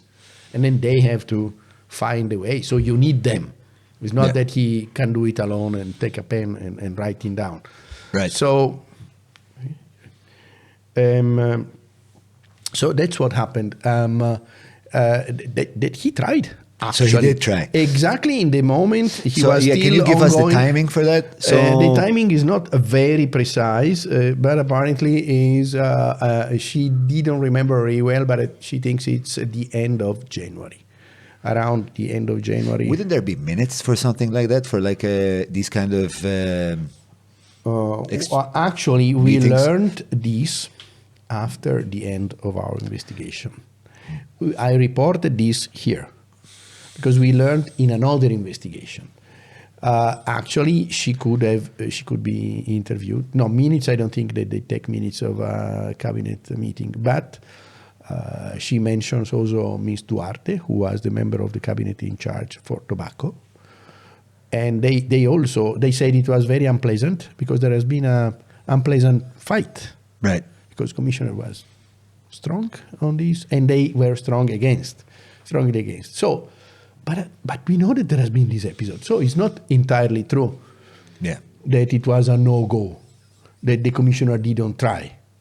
The commissioner tried to see whether it was possible, so explored the possibility, of course, because he had to ask for the money. So all of these pieces, if you look at them together, the telephone calls, the meetings, the requests of Zammit, they can be read only in one way. So the answer to the fundamental question, was Silvio acting for himself, making a scam where the commissioner was a victim, or was he complicit, so the representative, the middleman of a request of a bribe of the commissioner? So tell me, is John Dalli guilty? This has to be decided by a court. We said in our report that there is unambiguous and converging circumstantial evidence. Circumstantial evidence means you don't have direct evidence. Direct evidence is a picture of you, I don't know, stealing something, or a testimony of a person who was present, who says what you did. But we have indirect evidence. But actually, sometimes, often, the indirect evidence, when it's put together logically, is much more secure than the direct evidence. So, because a witness can see something wrongly, or a picture can be fake. So, in any case, in this case, I think that there are pieces of evidence that if you read all of them together, if you connect them together, there is only one answer. Commissioner was involved in this request of bribes, and Silvio was acting for him. He didn't pretend. He actually never mentions in phone calls and in writing, he never mentions the commissioner explicitly. He tries to protect, but actually all his requests come after having spoken with him. And some of his requests, like the request of 10 million to be paid after the meeting, are not at all compatible with the scam. Yeah.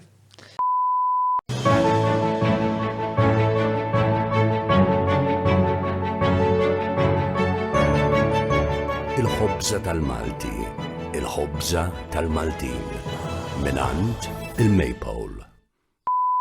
Għandoqa.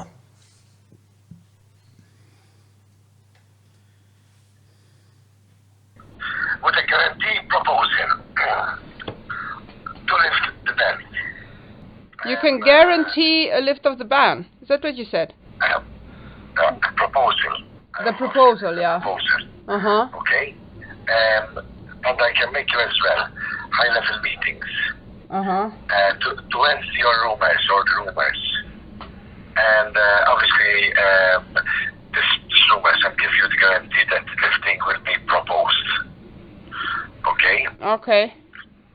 If you think that this first meeting is going to be the carry on or the light, what we call, yes, we have to pay 10 million. 10 million. Yes. I'm sorry, huh? I'm a poor blonde. I'm a bit shocked here. Well, are you sitting down, by the way? Yeah, You were sitting down last time. I'm almost lying down now. You're lying down. So you would have some vitamins. You know, 10 million is, yeah. And honestly, I have a sound scientific case, which I was hoping to win without having to pay. I know. I know. Did he say, baby, you should have vitamins? Yes. Is that what Silvio said? All right. Okay. So, yeah, that was maybe a redacted version. Definitely. Definitely a redacted version. Yeah, it's just a part, maybe 20% or... Okay. So, yeah, we'll try and find the whole thing, but that's basically the way that recorded conversation went down. But let's go back to now. All right, so we've kind of seen how the story went and how you pieced it together, and why for you the circumstantial evidence adds up in a way that John Dalli must have known that Silvio was operating on his behalf. Yeah, actually, we are investigators, not the judges. So right. The Olaf investigation ends up with a recommendation when there are action to be taken. And we did 2 recommendations. Okay. Like we do normally, actually, when we think that there is the need of a follow-up. And here we saw 2 follow-up necessary. Criminal justice one, to establish whether a crime for sure was committed, either scam or corruption. And then we wrote we sent the recommendation to the Prosecutor General of Malta for criminal proceeding on John Dalli and Silvio Zammit and Gail Kimberley. So you recommended whose position was, let's say, borderline So it had to be considered also by the criminal justice of Malta. But at the same time, we sent a recommendation to the President Baroso for a disciplinary measure to be taken to the commissioner, so to be considered to be taken by the commissioner, on the commissioner, because he has breached the rules, first of all, of meeting with these lobbyists. But secondly, also because he had involved an external person, a lay person, a friend from Malta, who had anything to do, hadn't anything to do with the regulation, with the commission, and he has involved him in a negotiation with the tobacco companies on a legislation of the European Commission. So John Dalli has enabled an extraneous to deal with matters of the utmost importance of the Commission. And then these extraneous that he has enabled, he has involved, asked for a bribe. That's a fact. For sure, the least which we can say that by doing so, he has damaged the reputation of the Commission. Sure. So there was, in our view, this kind of political disciplinary responsibility of the commissioner without entering into the fact or independently from the fact whether he had also committed a crime or not. The political responsibility differs from the criminal responsibility, sure. Criminal responsibility is for judges, criminal justice to decide. Political responsibility is for, in this case, for the President of the Commission. So we send a recommendation to the President of the Commission. Our recommendations are not binding. Of course, they have to be addressed. Yeah. They cannot be ignored. Then we know how it worked. The Commission, so the President Baroso, immediately met with Commissioner Dalli, and after 2 days, Commissioner Dalli was no longer member of the Commission because he lost the trust of the President of the Commission. Whilst 10 years after, criminal justice of Malta has just started dealing with the charging Dalli, like literally months ago. At least looking into it and deciding whether he had committed a crime or not. This is what is going on. When was your report handed to the Maltese authorities? At the same moment we sent it to the Commission. We are talking about October 2012. Right. I think it was around 20 October, something like that, in October. And did you have, like after that, did you have communications with the Maltese police, or Yes. is it just like you hand the report and then it's up to them what they do with it? It's up to them, of course. But we have been informed. I've been contacted by John Rizzo, who at that time was the head of Maltese police, Yep. who was being charged by the Prosecutor General to carry out the investigation. So he contacted me. He came to Brussels with his team. They conducted their own investigation in Brussels and in Malta. And Rizzo was there? Rizzo came to Brussels 2 days. But they acted by their own, of course. They were acted independently.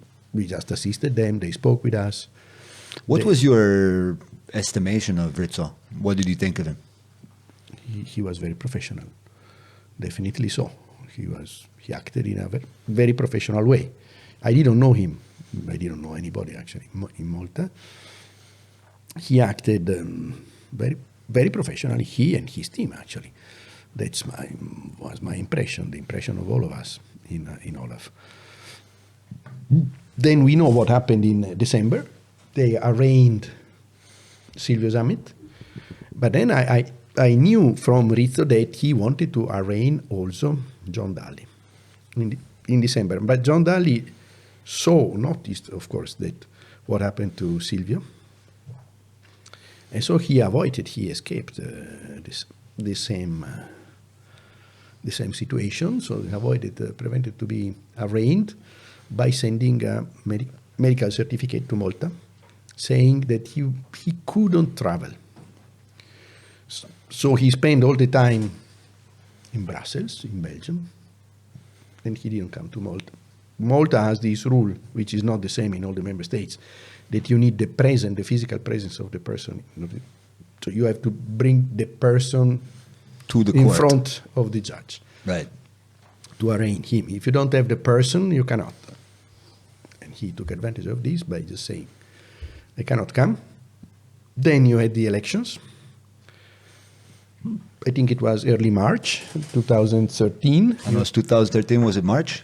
Early We'll have a March. look. Yes, March Why 2013. is it important? Because immediately after, there has been a change. The socialists, I think, Yeah, gained we're the- using the term socialist lightly here, but Yeah, go you're on. right. So a change, let's Yes. say. Yeah. In the meantime, I learned afterwards that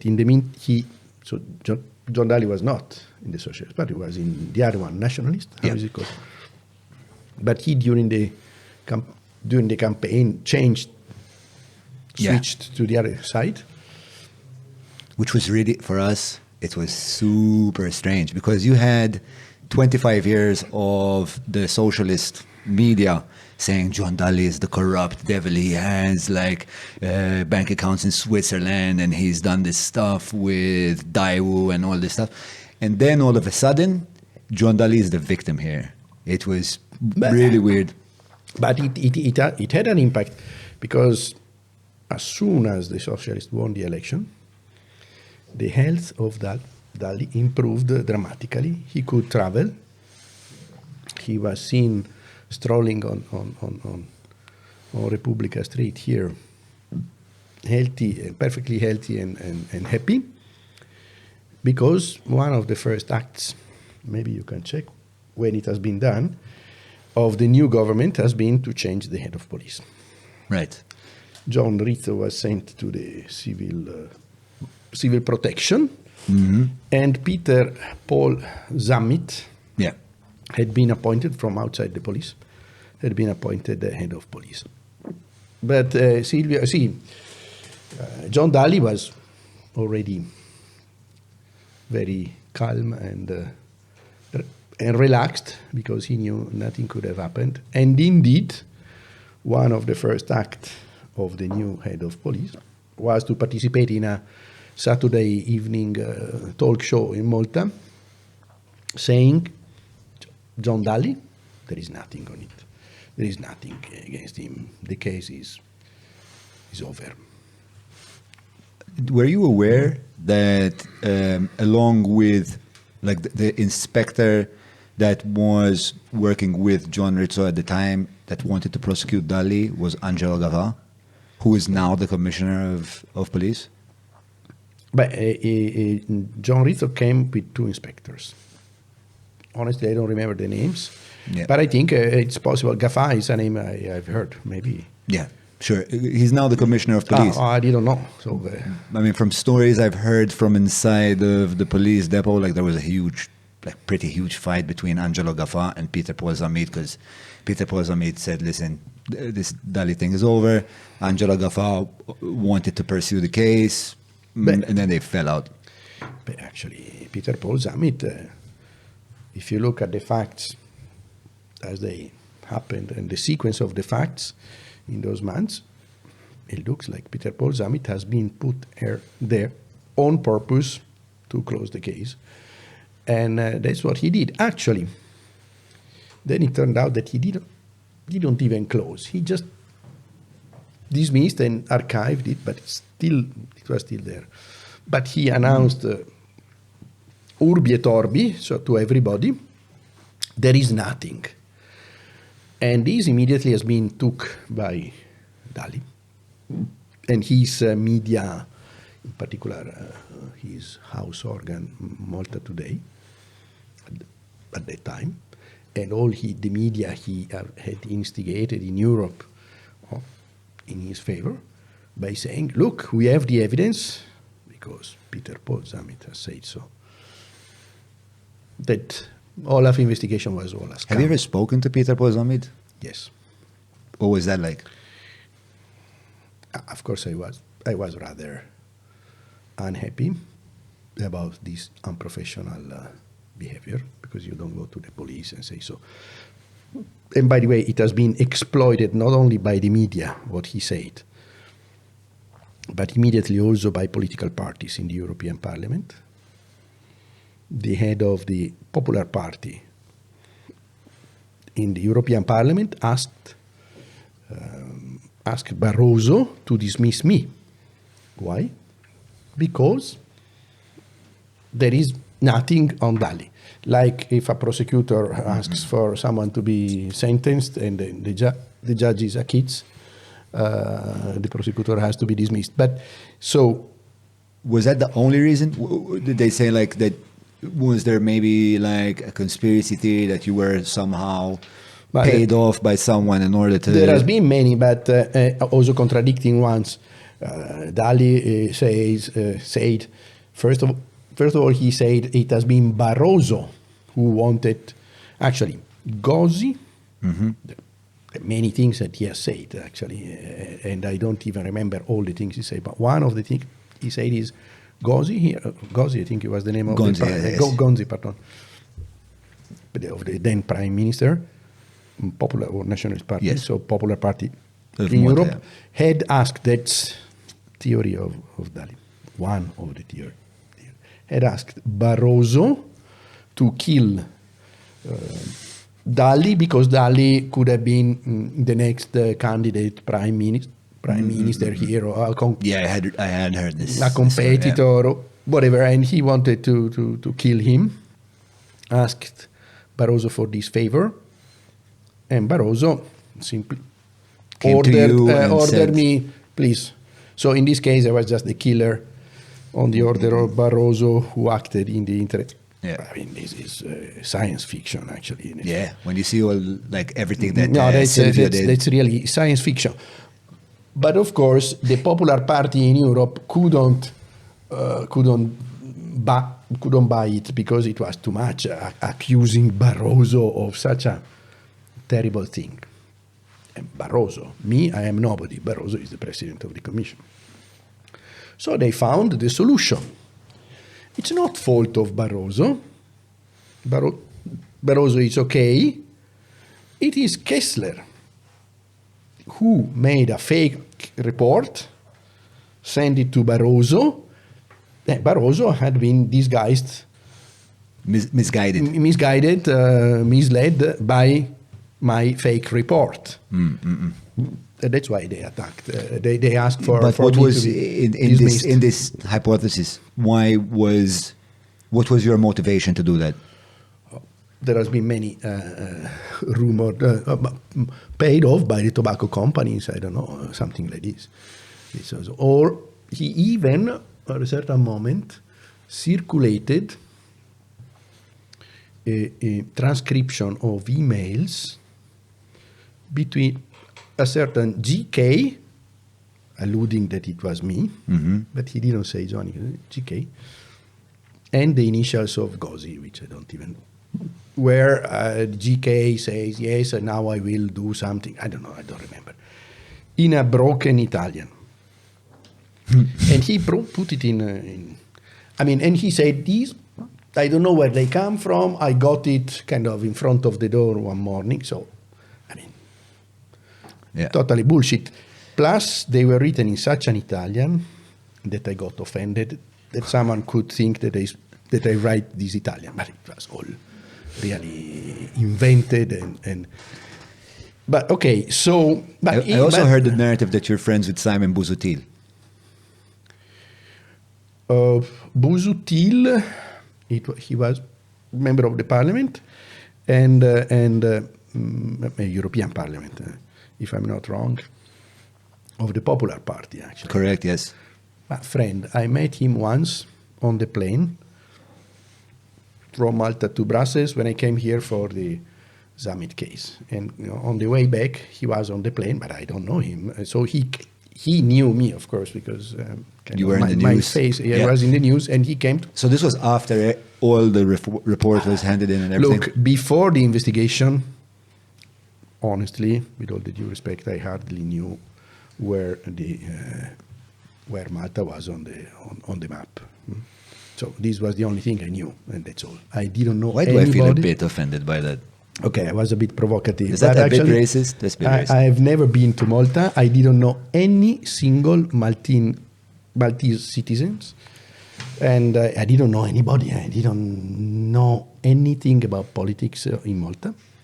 But we dealt with 28 member states plus investigation in other parts of the world, and so on and so forth. And honestly, I didn't know absolutely anything about Malta. I didn't know anybody. I didn't even know the existence of snus. So what is that? So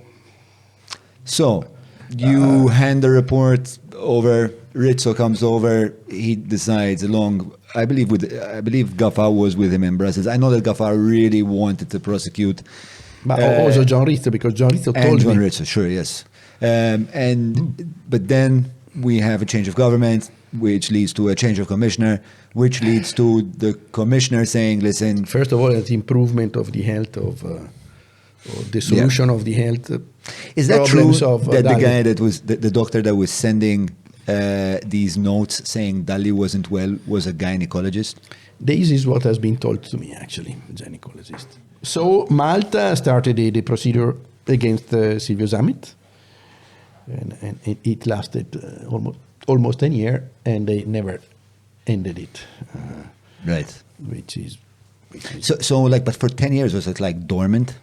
Like no one was really pursuing this case, no? No, it started. No, I'm talking about Silvio Zammit. Yes, Silvio Zammit, sure. We came here to give our testimony, but actually they never managed to end. And the case of John Dalli remained dormant. It has been reopened up now. Yeah, which is... I mean... Okay, there's so many questions now. Okay, so... Better late than never. So I think, truth and justice, without truth, there is no democracy. So you have to know what has happened. This is a right of the person concerned. Mm-hmm. And also of the population, because he's a public person. Does it worry you that it took the fact that it took 9 years, the fact that one of the main witnesses, which is obviously Silvio Zammit, has now passed away? Like, how hard now is it going to be to find John Dalli guilty if he is indeed guilty? No, I mean, if the question is the fact that Silvio Zammit passed away makes more difficult to find the evidence on what has happened really with John Dalli, I don't think it has a big, or it shouldn't have a big impact, because the evidence is already there. So they are still in a position, in my view, the Maltese justice is still in a position to solve, to judge, to see where is the truth. Actually, it's up to them to do so. So you think there's enough evidence? Enough evidence to take a decision. Yes. Okay. They can take a decision. They can also acquit him. But at least there must be a decision. I mean, also it's his right to have a decision on him. One cannot remain under 4 years under such a suspicion. Actually, he thought to have solved the issue when Peter Paul Zammit had been appointed head of police and went to the TV saying nothing has happened. Yeah. The report, there is nothing in the Olaf report. And then Zammit used this, Dalli used this against me, of course, and the Popular Party. Some people in the Popular Party in Europe used this against me because they could save Baroso by saying it's not his fault, it's my fault. Save Baroso from what? Like, No, is it because it's a blemish on the European Popular Party that a commissioner from their party has been accused of corruption? No, it's not necessarily that. The point is that the first conspiracy theory of Dalli. Good job. The first conspiracy theory was that Baroso wanted to kill him and asked me to kill him. But this was too much, honestly, to think that Baroso, and they couldn't buy it. They couldn't kill Baroso because... I'm wondering why the European Popular Party cares so much about Dalli's career. There are several factors. One of the factors is that some of them, not all of them, some of them didn't like me. So they used... Why didn't they like you? They used this against me to have me removed. They didn't manage, but still they tried. But because I investigate on them as well, on the members of the parliament. You had an issue with Le Pen, is that correct? Yeah, issue. We investigated her because they are financed by the parliament. The parliamentary group, the parliamentarians, they receive money for their assistants, for their offices, quite a lot of money. And we found out, not only on her actually, but also on her, that much of this money has been spent for other illicit purposes. We sent it to the French justice, and actually French justice took measures on her party. And the European Parliament took measures to get back the money from her, from her monthly salary, a lot of money. So she was not happy, of course. When you say she was spending it all, I don't want to spend too much time here, just interesting because obviously Le Pen is a world figure. When you say she was spending it on, or the party was spending it on illicit things, what kind? No, I mean, for instance, if I remember well, it's not terrible things, but actually, if you get money for your assistant, you get quite a lot of money.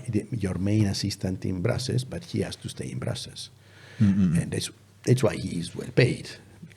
But then he was not in Brussels; he was his chauffeur actually in Paris, for instance, and things like this. Right. It's not that he used the money for I don't know what. He used the money funding maybe the for Taliban with it. No.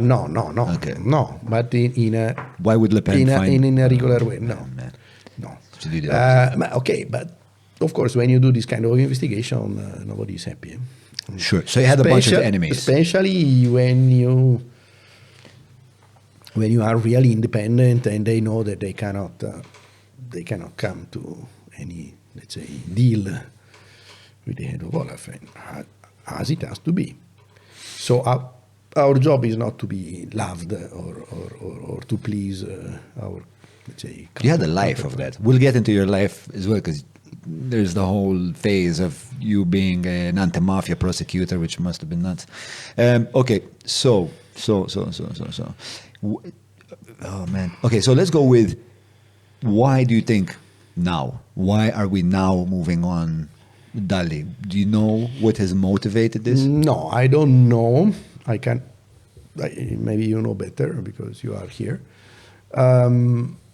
What I understood, so there is a big issue here. At that time, according to the Maltese legislation, the power of arraigning people stayed with the head of police. That time was Rizzo, but then you changed. The new government changes the head of police, and you get a friend of yours at the same post. So the head of police is not, by definition, independent. He's appointed by the politics, and he depends from the government, by definition. So if the power to arraign people comes from the head of police, that is, comes from the government, these kind of choices cannot be, let's say, so they can often be politically motivated, as it has been, of course, in my view, in the case of Peter Paul Zammit. So Rizzo had been removed, and immediately Dalli came here, didn't have anything else to fear, and indeed, one of the first things he said, Peter Paul Zammit, is the case is over.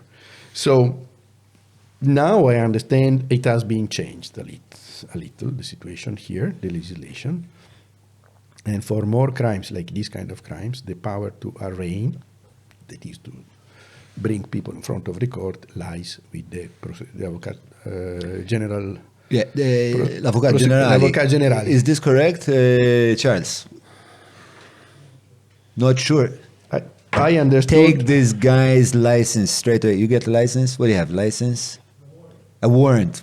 There you go. I understood that for some crimes it has been moved from the police to the prosecution, which might be the explanation why all of a sudden we've moved. Also, the head of police is now Angela Gaffa, who did want to do it like 10 years ago.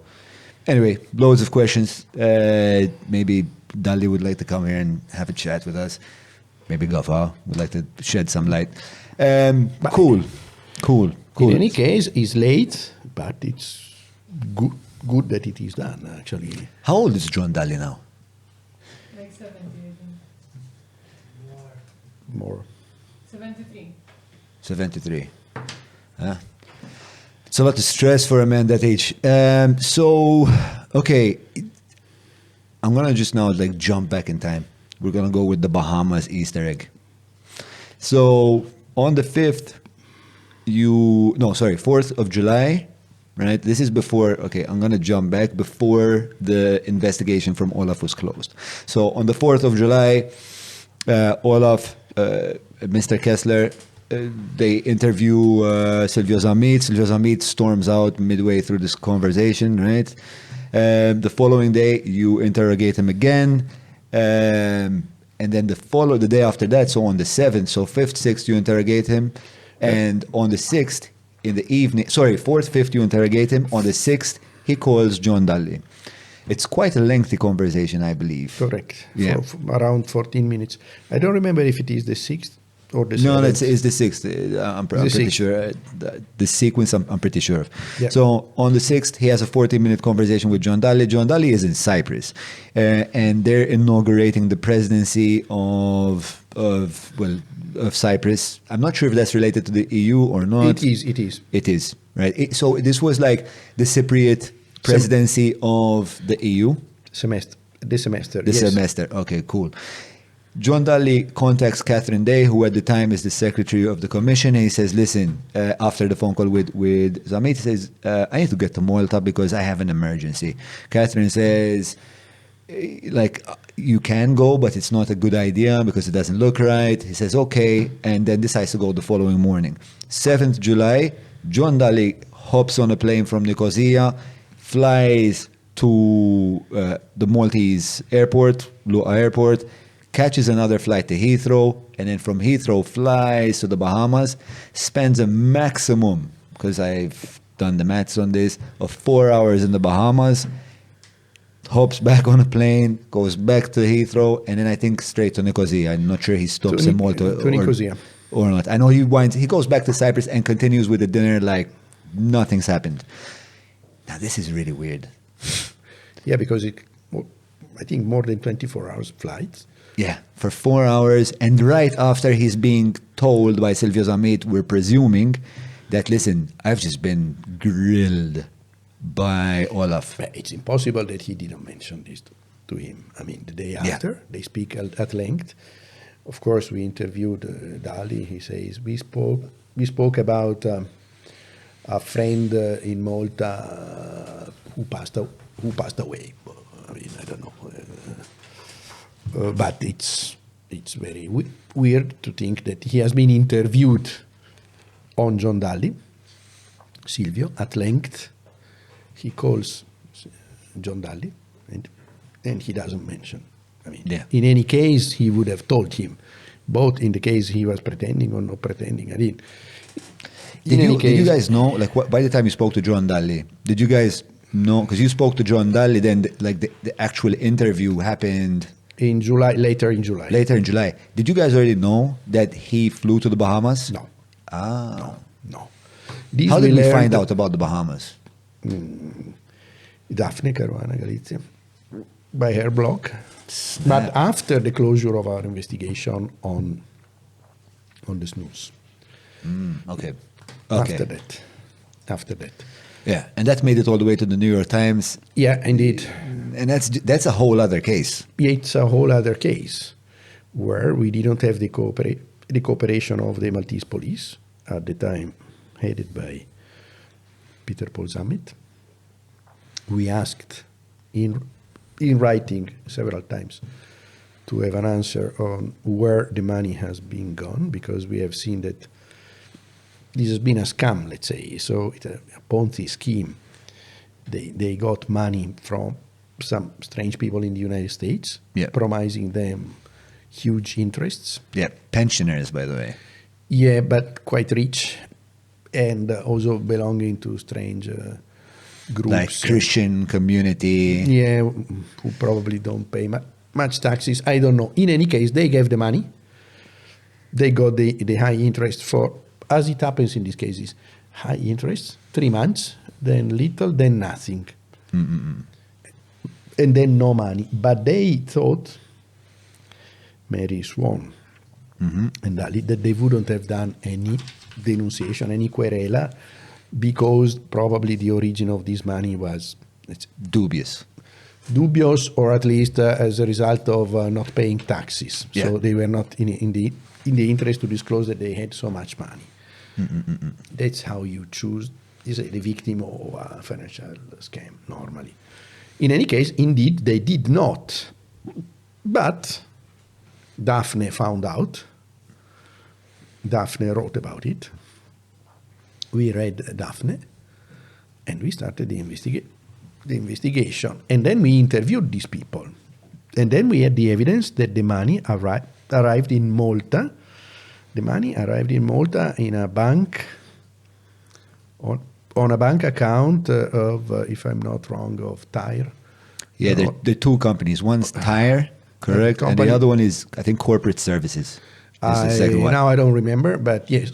In I any think case, it's Corporate Services, and Corporate Services belonged, I want to say, to Louisa.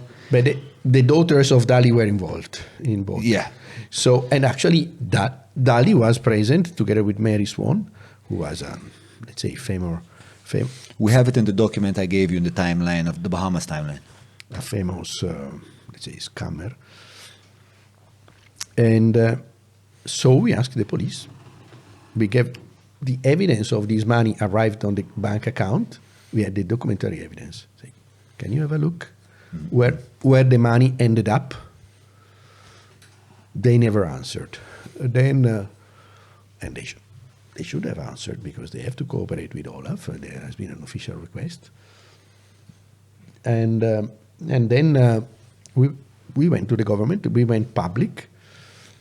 So at a certain moment, the government decided to dismiss Peter Paul Zammit. I think it was, so it didn't last there much because of this, because of his non-cooperation. But then I must say, I don't know how the case ended up. Well, in Malta. So what I know about the case is that they sent, so first of all, this Lady Bird character, Corbin Klein, like she had 50 names. Yes. And if you start Googling all those names, like you find cases everywhere. Yeah. The Philippines, Israel, Switzerland. This woman was meeting in the Bahamas with the European Commissioner for Health. Yeah. What the flying fuck?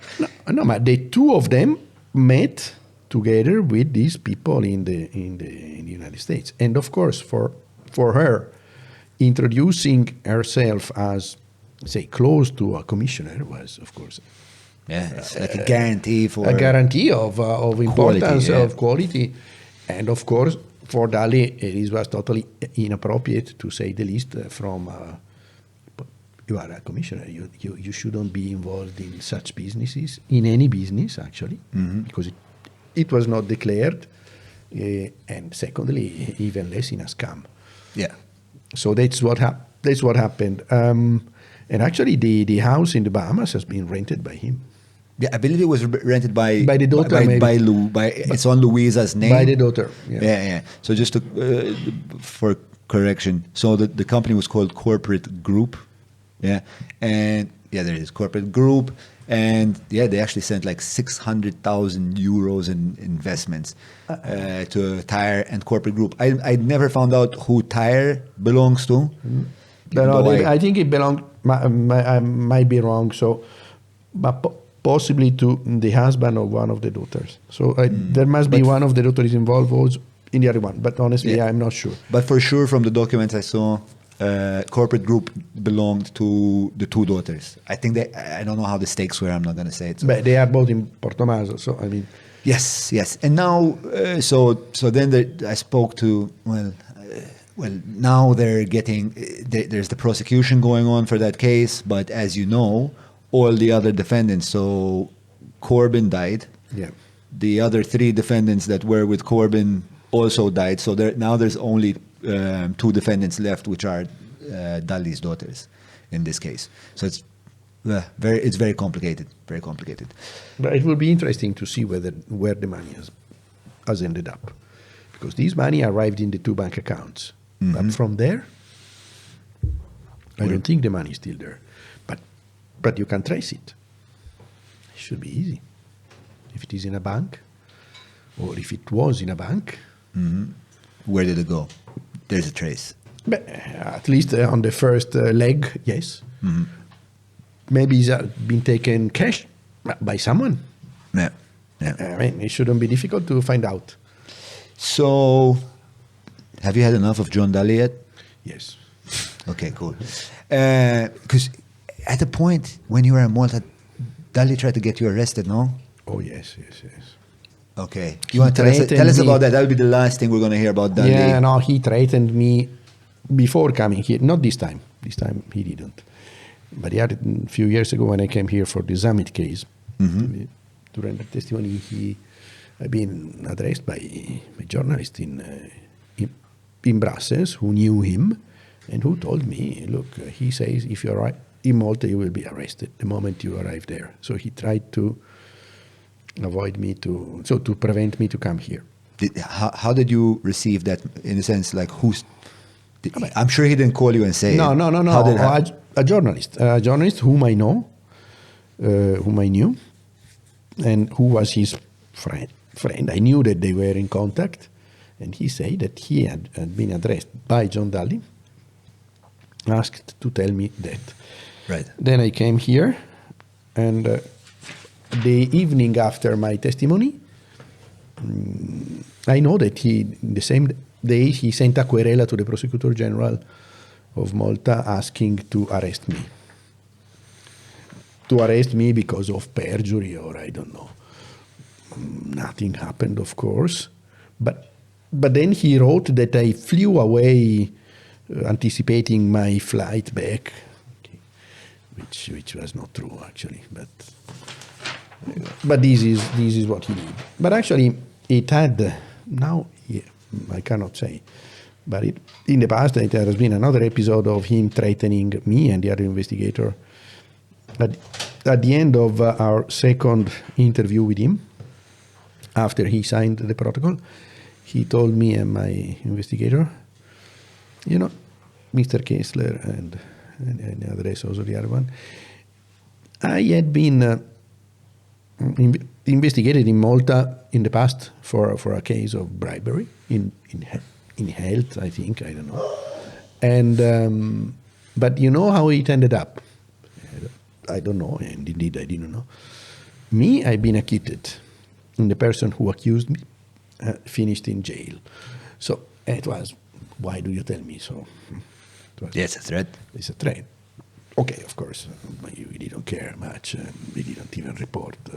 We didn't want to exacerbate things. But there has been this threatening attitude in the past. Now I cannot say. There's actually one final thing before we go to like a bit broader questions, your biography. You've had some trouble now with the Belgian police. Yeah.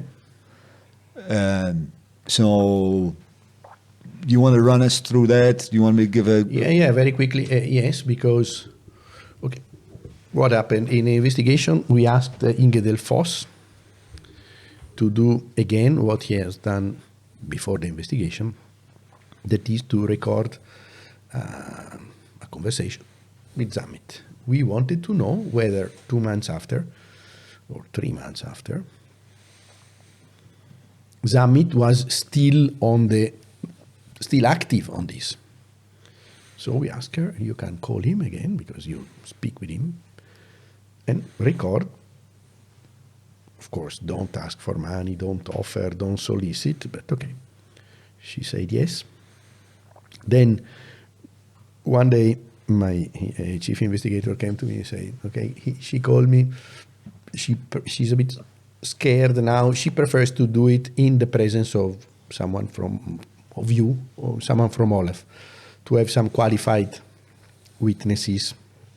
You know, you record and then someone says, this is not the entire recording, this is altered and so forth. Yeah, sure. Exactly. So to be safe, she did so in our presence, in Olaf, and but we understood immediately that so the telephone call was very short because it was already over. That we understood later that he knew already from Gail Kimberley that we were after him, so he didn't say anything in this telephone call. But of course, we documented it in our report, and then Dalli reported me to the Belgian police. It's illicit and so on, and a procedure was started just to, as a consolation for the Maltese. Also, the Belgian procedure are super lengthy, so the case is still open. Twice the prosecutor, the Belgian prosecutor, has asked to drop the case because apparently it's a minor crime, but it is a crime to listen to a telephone call. It's not an interception, but where you are not disclosed to both of the participants. So if I don't tell you that I'm recording you, that's illegal. No. It's legal. That is legal. Yes, but if someone else listens to the phone call live and his presence or her presence is not disclosed to both of the participants, that's a crime. It's a minor crime, but still a crime. This is in Belgium, but it's not in other member states, for instance, because were you aware that was a crime? No, but there is a legal question. We acted according to the European law and not to the Belgian law. So it's a legal question. Indeed, twice the prosecutor asked to drop the case. Investigative judge decided to drop the case. Right. But Dalli, who is a civil party, went to the Court of Appeal in the investigation phase, because it's still at the investigative phase. I've never been in front of a court because they decided not to bring me in front of a court. In any case, now the Court of Appeal has decided, in the investigative phase, has decided that I should go in front of the court. And then I went to the Court of Cassation. Appeals court. No, Cassation is the third degree. I thought Cassazione, I always understood Cassazione to be appeals.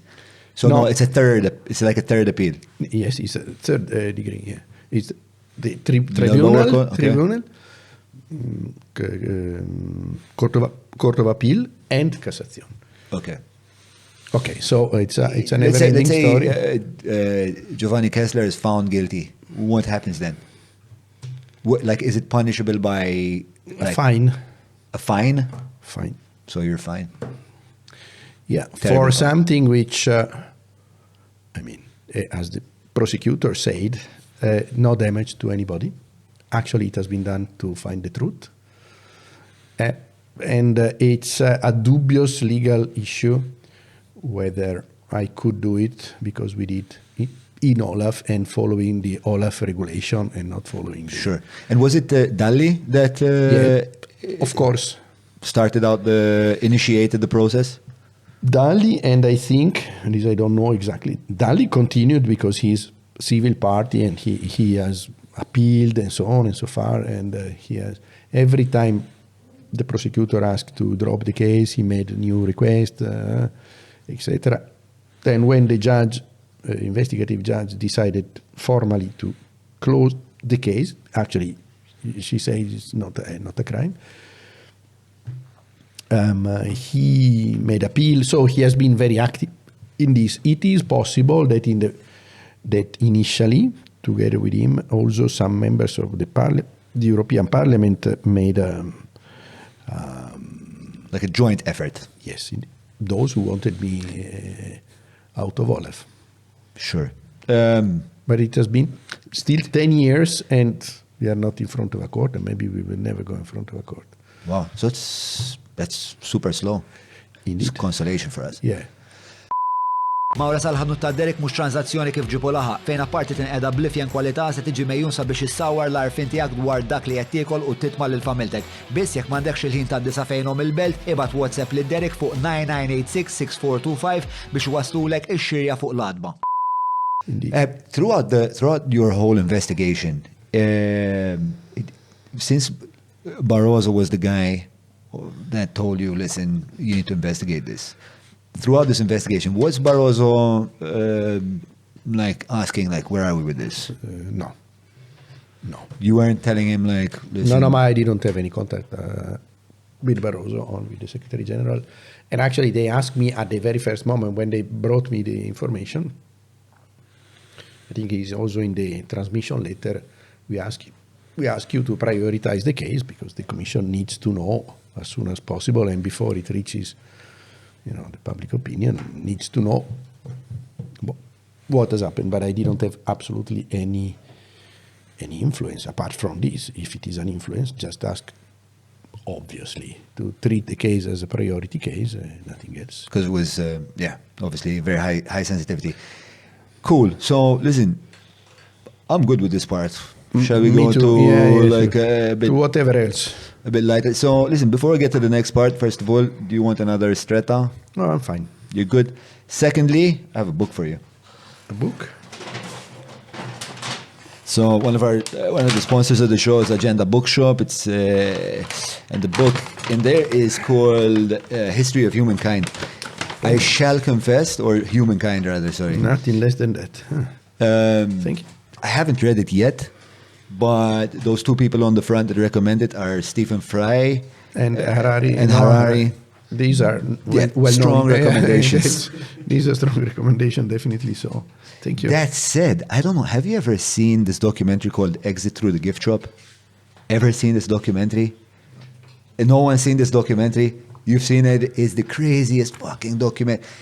And I'm saying this because in this documentary, Banksy makes the mistake of recommending an artist. Just like says one stupid line about this artist.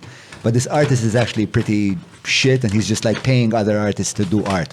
And this artist just fucking blows up. He becomes like the talk of the town of Beverly Hills and everyone's buying his art and going, and all because Banksy said like one stupid like line about it. Really? So hopefully that's not the case. No, Harari, it's a guarantee, just him. Yeah, I love Harari. Definitely so. I don't know this author here, who is Bregman. So, okay, we'll drop the bag on the floor. Can you just drop it next to you? Just on the floor. Yeah. So, I want to ask you now like a bit, perhaps wider questions, right? You've spent your life as a anti-mafia prosecutor. You were also in the Italian parliament at one point. You were also the head of the Italian customs at one. Like you spent your life pursuing corruption, right? Let's say for the rule of law. Why did you do that? I entered in the judiciary in Italy in 83, 85 at the end. Yeah, and in a way, even though I did several jobs, the mark of being a member of the judiciary and a prosecutor has left, all my life actually, has guided me all my life. And if I have to look back and to understand why, I think it is because I was free and independent actually. In Italy, prosecutors are like the judges are fully independent. At that moment, I could have chosen to become a lawyer, for instance, or a private lawyer, or enter in the judiciary. And I thought that the advantage of being free, if you are in a private market, you are not debt free because you depend in a way to the need of clients. Of clients, actually. You have to represent the clients. Being a prosecutor, it puts you in a position, or member of the judiciary. A prosecutor is what I like, actually, because it's a more proactive role. But, in many cases, I have also asked for the acquittal of the person concerned. Because I'm not, I don't have you didn't have a score sheet and any other, objective than, let's say, finding the truth and doing what is true, what is right. Nothing else. You don't gain more by, putting people in jail or not. And then, let's say, the investigative work is also fascinating, discovering, trying to find out what has happened. But in a very why did you care and so, independent my question way. is like, why did you care so much? Like, why is it important? Why is it important for Giovanni Kessler to fight corruption in his state? And beyond eventually. Yeah, beyond on the corruption. Because corruption is the most dangerous phenomenon for a community, for a country, for a society, and especially for the democracy of the country. It's actually the opposite of a democracy. Democracy means that people decide through the political parties, through the institutions, what will happen, how the interests are regulated, but in a transparent way and in a visible way, which is decided by the election at the end of the story. And that's democracy, and that's a great value, actually. Corruption is when this does not happen, and where people who have more economical power, more financial influence can rule the country, can rule the parties, can rule the institutions, and it's all hidden and it's all behind the scene. So first of all, corruption is, again, it's the opposite of a democracy. Corruption affects also the economy. Corruption is a cancer which is quite widespread in our societies. It takes different forms. So it's not that I fought only corruption, I'm for the rule of law, which, again, rule of law means the interests are regulated transparently, openly, and in a democratic way. So, great. At which point did you decide to become an anti-mafia prosecutor? Yeah, after some years, I was prosecutor in my city. We had big cases on corruption or local corruption. But then there has been the assassination, actually. We have the anniversary now of Falcone, and a few months later, Borsellino, which has been huge events for us in the judiciary, but also in Italy. There has been a popular, spontaneous reaction to support judges. I remember when Falcone has been assassinated, we were in the court working, and people came in the streets, even in my town, which is thousands of kilometers far away from Sicily, and they went around the building, the court building, kind of as protecting us, or showing solidarity. So it has been a huge event, and the politics had to react, and they reacted finally, lately, but they reacted, among other things, enabling or giving the possibility to prosecutors also to go to Sicily, experienced prosecutors to go to Sicily so easily, so to be transferred there in an easy way without losing their post. And then I decided to move there. I knew already several colleagues working there. I knew also Falcone personally, and you had a friendship with Falcone? friendship maybe is too much. I was, a young prosecutor, and for me he was kind of a model. But we were in the same group of magistrates, in the Association of Magistrates, and I was in the board of this association, and I went to Palermo several times, meeting with him. Before his assassination, what kind of figure was he? Like, what did Falcone represent?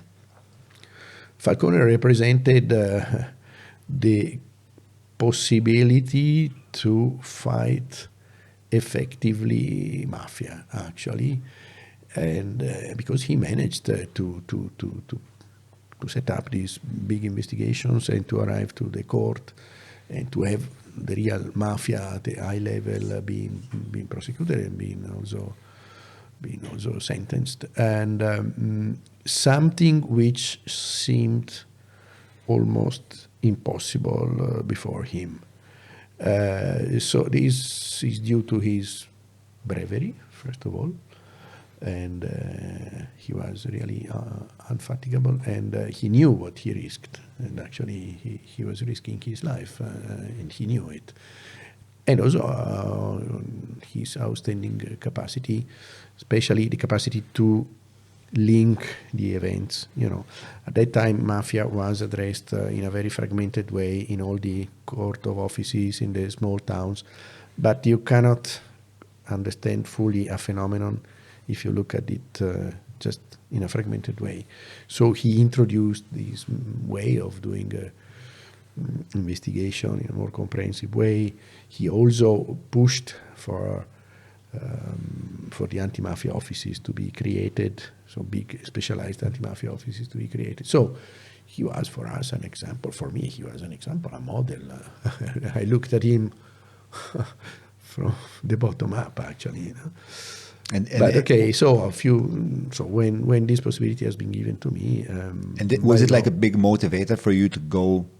His assassination was a big... Yeah, and also the fact that there were other colleagues whom I knew very well. They are not so well known because fortunately they have not been assassinated, but there were other like him after his assassination, and the assassination of Borsellino, friends. I felt that I've been given this been given this possibility. I felt I had to use it. So I stayed there 2 years in Sicily, in the anti-mafia office, investigating in the anti-mafia office. Yeah. What was that experience like? Well, first of all, from a professional point of view, it has been a unique experience because we had to deal with a phenomenon of organized crime, of the infiltration of the mafia in the police, in the judiciary, in the economic power. And I dealt with some pentiti, you understand? So yes. some collaborators. So some mafiosi who switched, but it's not that easy to deal with them because you have to discern whether they say the truth or not the truth, whether they have vested interests or not. So it's quite a lot of work. But how long did you do that for? 2 years. 2 years. 2 years, just dedicated to it. It has been, professionally speaking, I was doing only this from the morning till the evening, and I mean, it has been fascinating. I discovered a new world. Actually, Sicily and my region are 2,000 kilometers away, so it's kind of another world, another culture, another. Is there like such a huge disparity between? So let's just explain to the audience where you come from, because you come from a place that's quite anomalous. So you come from a place called Trentino, yeah, which is like at the very north of Italy, and just south of the Alps. Just south of the Alps. Sorry, it's in the Alps, but on the southern side of the Alps. And it's on the border with Austria. Austria, right? Yeah. And there's another region next to you, which is South Tyrol. South Tyrol, and you guys are autonomous regions, which means what exactly? It means that many things are decided locally. So the local council, the local government decides on and manages matters like roads, like schools, and many others which normally are dealt with by state, by the national level in the other regions. And that's why these two autonomous provinces are called, which are actually big as Malta, so a bit more than 500,000 people each. So it's very similar. Yeah. And these two provinces used to belong to the Austrian Empire. So we are the last became Italian. So we became Italians exactly 102 years ago, which is not that much time. Yeah, but Italy isn't that old either. Like No, this always, I always forget that. Italy is not old either. Yeah. You're right.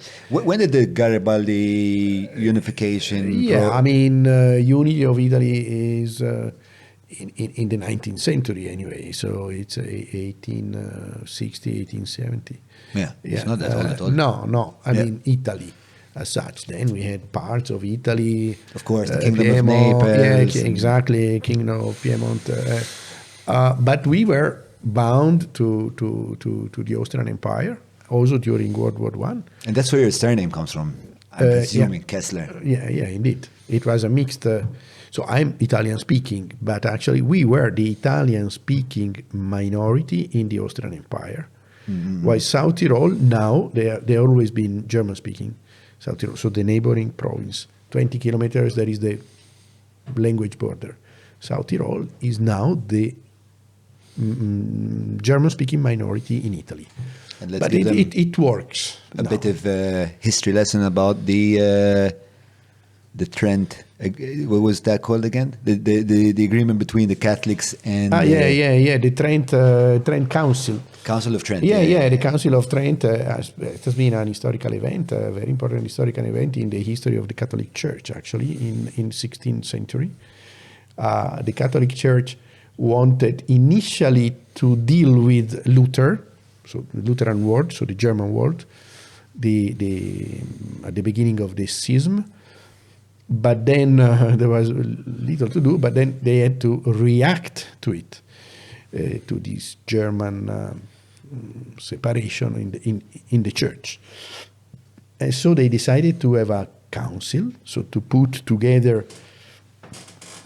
the main figure of the church, of the Catholic Church all around the world, were in a small and insignificant, very small and insignificant town, Trent in English.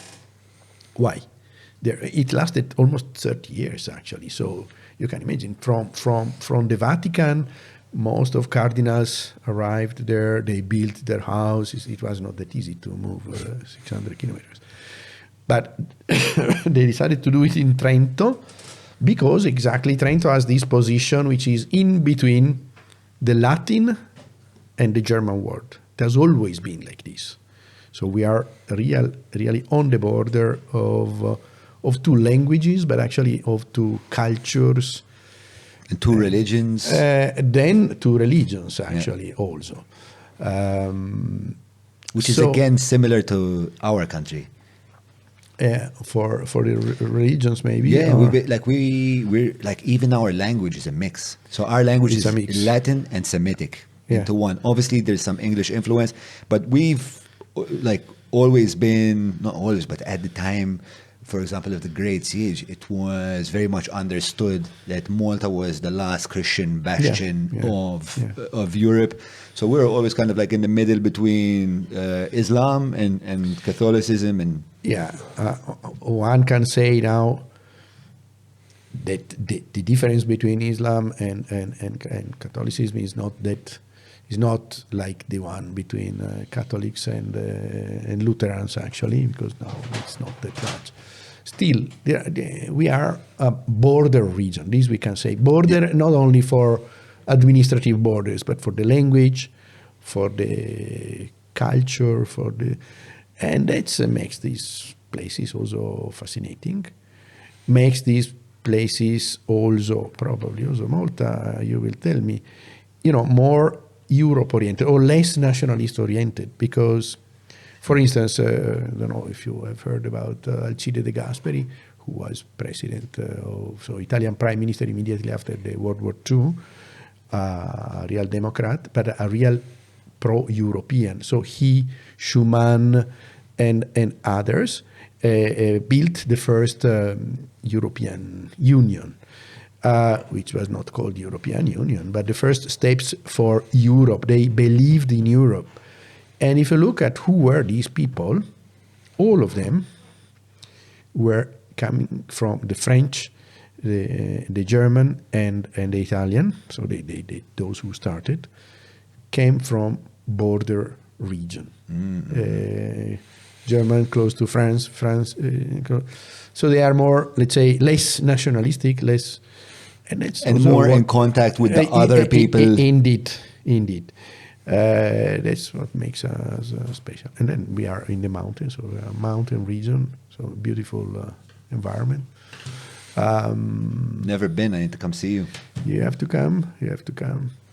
So concrete people, no frills. No, if you live in a mountain, you have to. No, we've got plenty of concrete. Yes. Concrete people. Yeah, maybe sometimes narrow-minded, because if you live with the mountain around you, you might not see far away. You see the faces of the mountains, which is reassuring. It's beautiful. You grow up, you have the mountains around you. You recognize the mountains in every moment of the day, like faces of people in a family. You see the noses, the eyes. So you are also, you feel reassured. When I go in a place where there is no mountain, just a plateau, just a, and I look around and I see void all around me, I feel insecure. Vulnerable. Yeah. So, okay, there are many advantages of being in the mountains. And I was coming kind of to that conclusion in my mind, that the fact that you were living, most of your life on that border between Italy and Austria, and you had Tyrol that then spoke German, like for sure that must have at the very least contributed to the fact that you were comfortable dealing with different states at one go in your role as the head of Olaf. Giovanni, so I have more questions, but I'm saying that we have quite a few questions for you from our Patreons. So I'm going to just jump into their questions. Yeah. So this part is what we call Il Patroni Istaqsu, which translates to our Patreons asked, and it's sponsored by Maple. Listen, have you tried Maltese bread? Not really. This is a sin punishable by Maltese bread. We need to get them some Maltese bread. Please. So Maple have oven-ready pies with various flavors such as ricotta and spinach, goat cheese, chicken, prawn, and chili, salmon, and rabbit, as well as fresh sauces. But we really need to get this guy some Maltese bread. For more information, you can get professional advice from Maple team on 22581-581. Better call Maple. So here we go. So we have our first question, which comes from Keith G. Keith G is asking, what parallels do you see, if any, between Italian mafia and the way organized crime is run in Malta? I'm not an expert of Maltese organized crime. And I think Malta, of course, is not immune. I think there are influences of Sicilian mafia here, easily, because you are close. So infiltration or influence of them. But Malta has a problem, which is that it is small. So which might be a problem when you have to deal with such corruption cases or with important people, and also with organized crime, because these are big powers, also economically, and you might not have enough distance. So the institutions who have to deal with it, they are not enough distance. Yeah. They cannot be distant because you are very close. Yeah. And then you are more easily influenced, and you might find more difficulty in addressing these problems rather than bigger countries. If I think of my beloved autonomous province of Trento, which is composed by 500, half a million, yes. And we should deal with the justice only within this province. I don't think it wouldn't work well. It's very difficult.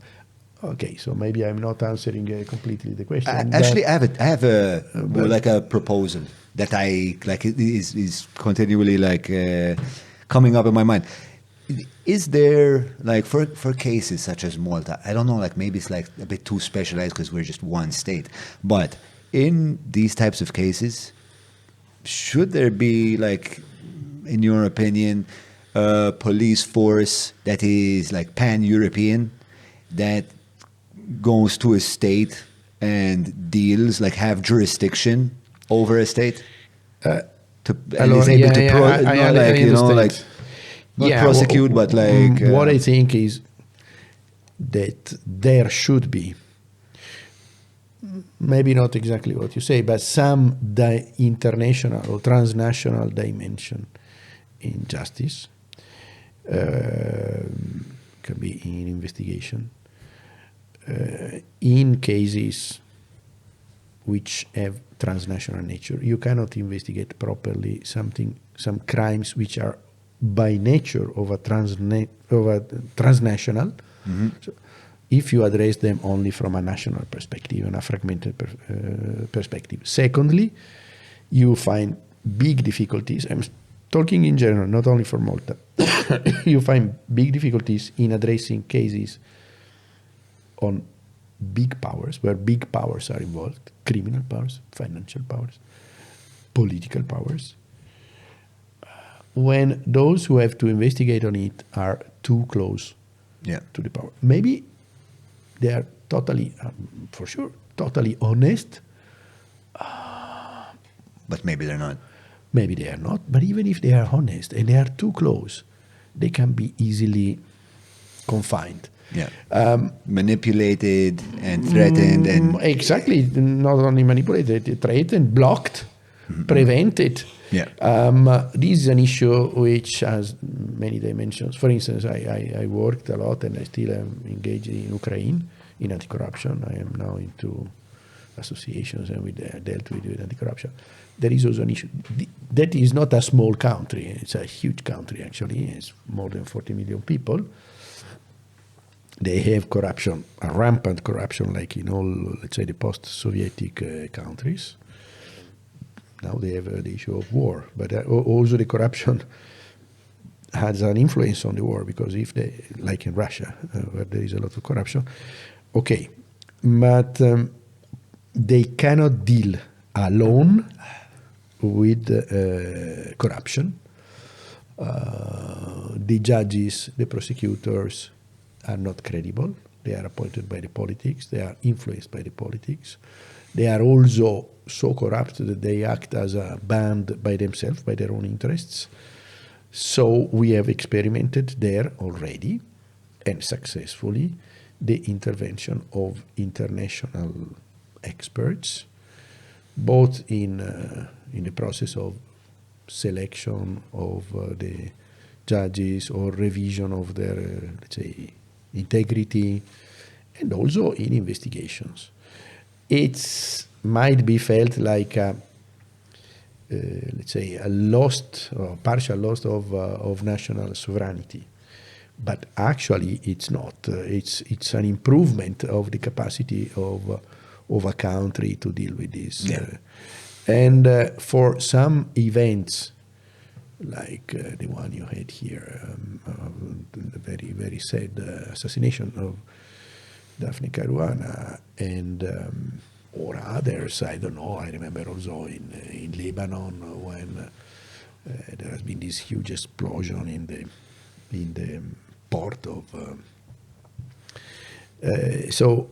where politics, local powers are involved, and where there is a desperate need of truth, and where there is no trust in local authorities. I think that's another example where some international, let's say, participation could give more independence, more courage to the locals who are independent, and also more trust. You don't need to set up a police for this. You might have a mechanism, a simple mechanism, where in cases like these, exceptional cases, there are experts who can be expert judges. Monitoring the prosecutor. integrity of Yeah, the monitoring the investigation. integrity or even participating in the investigation. Actually, I think you know better than me that in the Daphne Caruana Galizia, Yeah, there has been a participation of international investigators. And also the United Nations, they set up an international tribunal for assassinations in Lebanon. For instance, not all these, a prosecutor actually, an international prosecutor.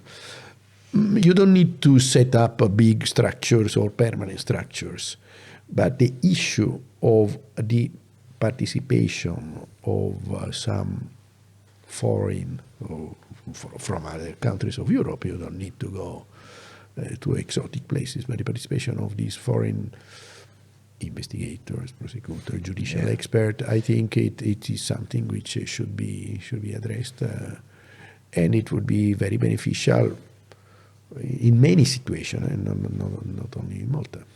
So, yeah, I mean, there's definitely, you mentioned it, like the key, I think, issue is probably the sovereignty issue that one would need to kind of really iron out and negotiate and understand how to blend something like that into the current structure without, I mean, you don't want to even make yourself vulnerable to foreign influence. No, but so, if it can be done. You cannot impose. The country should accept this by their legislation, and then these foreigners, they have to work under the local law. So I mean, it's not. It's not that they have. What happens when the people enforcing the law in Malta are not credible? Like there's quite a few things to iron out there. Let's get to the next question, which is from Andrew Duncan.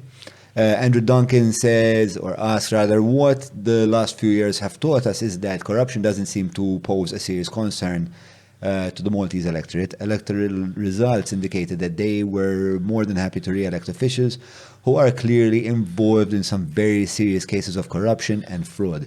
Even the main opposition party has distanced itself from anti-corruption activism so as not to be perceived as negative, leaving only the small parties and pressure groups to put pressure on the government and lobby the police to actually do their job. Why do people seem so indifferent to corruption in Malta? Is this uniquely a Maltese phenomenon?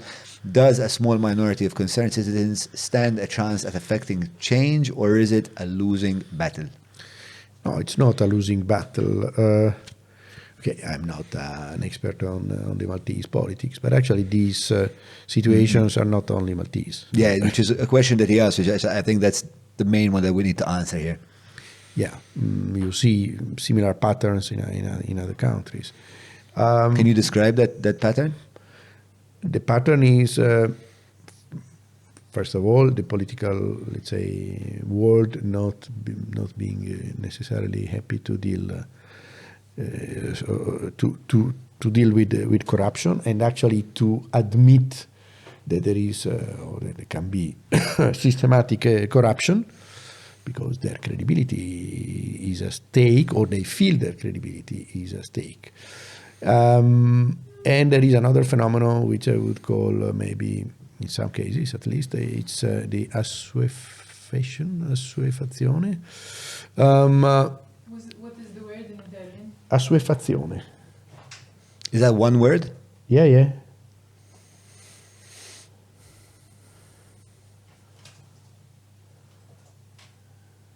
Having enough. Habituation, kind of, yeah. Yeah, like getting used to it. Like. Yeah, getting used and getting bored. Okay, all right. If you speak a lot about something, yeah, it's and then desensitization. And then desensitization. Not only you speak a lot continuously, and then nothing happens. Yeah. Or where there is corruption, or allegedly corruption everywhere, every time, then it's a banalization of corruption also, Yeah. So after a while, also the, let's say, public opinion get habituated, get kind of bored. This is not only for corruption, even with mafia. Okay, mafia reaction. But then when you say everything is mafia, you don't make a big service to the anti-mafia fight, because it's a banalization. It's a so I think that the answer is we cannot expect much from let's say political parties, whatever they are. For instance, my experience in Ukraine, where the problem is very, very serious, it's civil society. They have their very lively and good civil society, young people, educated, let's say, after the Soviet world, so they do not have this cultural also influence, and they are very good. So you don't only protest, because then protesting at the end. Can I ask you to give us like if you had to give advice because there is this kind of movement in Malta, but it's quite. It flares up, then it becomes small again, then things happen, we become disheartened and people kind of like leave the cause, get on with their lives, but then something crazy happens. Yeah, indeed. And then like everyone's back. Like what's your, you've seen a lot of these patterns. What's your recommendation? I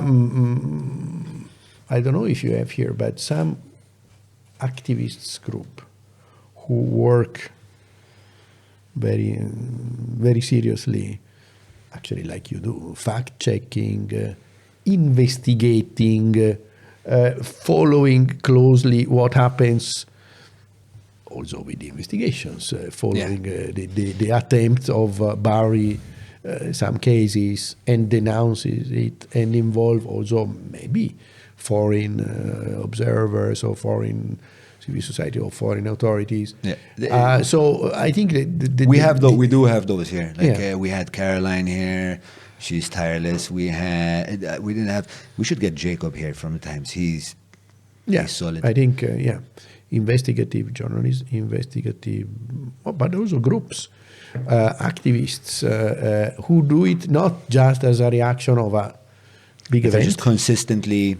Yeah, they are. It's not that easy, but and you need resources, and you need time, and you need dedicated people. Otherwise, the popular reaction risks to be just, occasional, maybe even very strong, and that's unavoidable. That's obvious that it is like this. But there should be also something which goes on consistently and in the right moments and on the right cases points out what is happening in the corruption and also in the anti-corruption, what is not good, they don't do, they are blocking, why they have appointed this instead of that. They do even street actions on... Yeah.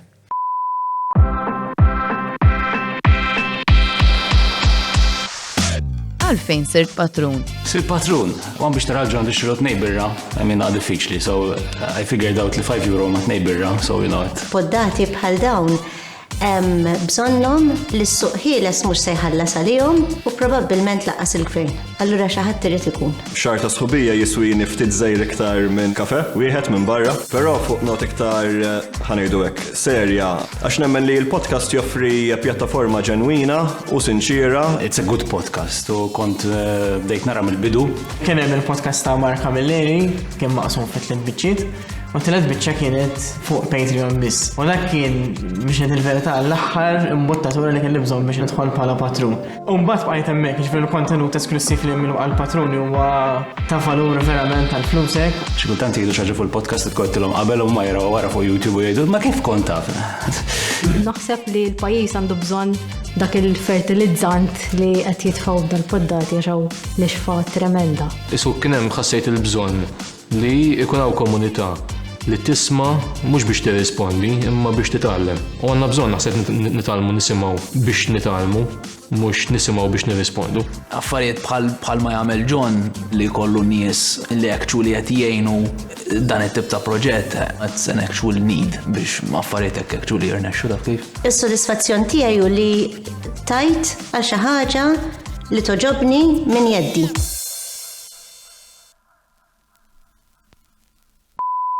So Rebecca Gallia, who's also one of our Patreons, and she asks, how do you protect your loved ones from repercussions that may arise from your work?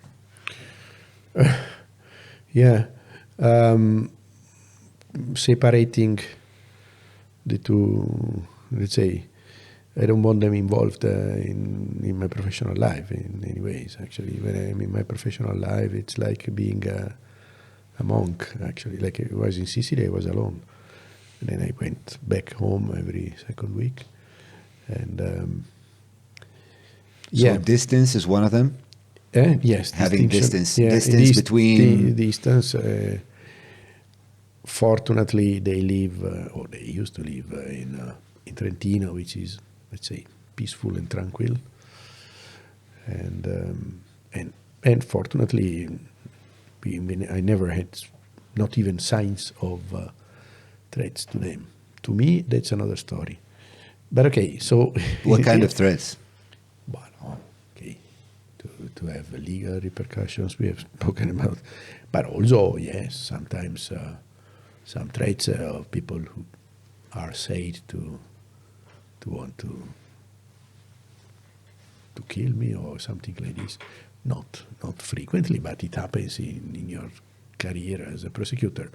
But let's say, in a way, taking it on me and not on the family. On the family, it doesn't ever happen anything. Unless I have to say, if you want, I tell you an episode which actually is fitting with this. It was not a security threat, but when I was investigating in my hometown on local corruption, so systemic corruption in the parties, I have to say my father used to be in the past president of the autonomous province. I started this investigation years after he had passed away, so I was not investigating on him because there was nothing on him. But then when the investigation reached top levels, actually, of the local corruption, I've been addressed, by a person I knew very well, who said, look, there is this politician, local politician, who says that if you go on with the investigation, he will disclose serious, whatever, corruption or crimes that your father has also committed. So he will slander him. It will ruin his reputation. Was your father alive at this time? No. Still, ruin his memory. Of course, my family, and I said, I will go on, and I went on, of course. And you do whatever you want. I don't stop. I informed my colleague. We were investigating together, and we went on, and we put in jail some relevant politicians there. They've been all convicted. But then what happened? That this person went on a newspaper and said that my father was also involved in the corruption. Actually, he was not able to quote or to mention one single episode. He just slandered. So, and I knew that if they had something like a shred of evidence, they would have told me first, because they would have been much more convincing, maybe. Yeah. And they didn't do. Of course, my family, my mother, my brother were not that happy. They have been good with me, but in a way they looked at me. You do this, it's your job, okay? But the consequences, in a way, are also on us. Yeah, sure. The consequences of it was a very generic slandering, and at the end, nothing came out. But it was a threat, and which involved, in a way, the memory of my father. It is my family, but it was not a security threat. This I never had. So there's one last question, and I have a kind of question. Let's see if we should have time for that. So Adrian Camilleri asks, it's been It's been 30 since 30 years, I'm assuming. Yeah. It's been 30 years since the murders of Falcone and Borsellino. Is Italy in a better place today with respect to influence of the Mafia, Camorra, and 'Ndrangheta? So Camorra and 'Ndrangheta are types of mafias. Yes. I think what he's trying to say is Camorra, Cosa Nostra, and 'Ndrangheta, I'm presuming. Yeah, but we can call it also Mafia, Camorra. Camorra, it's more in Campania. Naples and 'Ndrangheta is Calabria. And Mafia is Sicily, the real Mafia. So, then Mafia, it has become a name which for all Italian organized crime. Even we speak about Russian Mafia, we speak about Chinese Mafia. It has become a name. But definitely yes. We touched the bottom at that time. We touched the bottom, and as I said, there has been a popular reaction, an unexpected popular reaction of solidarity all over Italy, spontaneous solidarity of the people with judges and prosecutors, and also huge protests, in particular at the funerals, at the state funerals of the assassinated judges. The politicians have been aggressed by the people because the people were totally, helpless, and they couldn't stand it any longer. And this was quite exceptional because in Sicily, if there have been street protests, they were mostly street protests, let's say, initiated by Mafia. The Mafia used also, unemployed people in order to maneuver this. The political power at that time in Rome understood that if they did on something extremely, let's say, radical, nothing would. So they would have been in serious, let's say, situation. And new laws have been introduced. For instance, the law which allows the pentiti, because earlier on they said it's impossible. People from Mafia, they will never, and indeed they were wrong because it worked very well.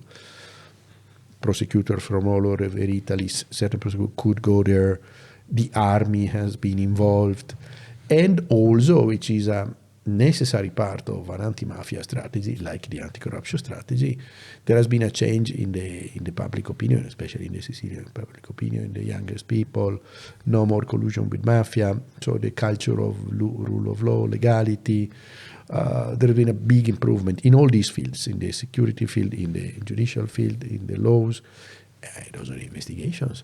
So we are now in a far much better situation than in the time of Falcone and Borsellino. Yes, definitely so. Unfortunately, we needed the blood of them to reach these good results.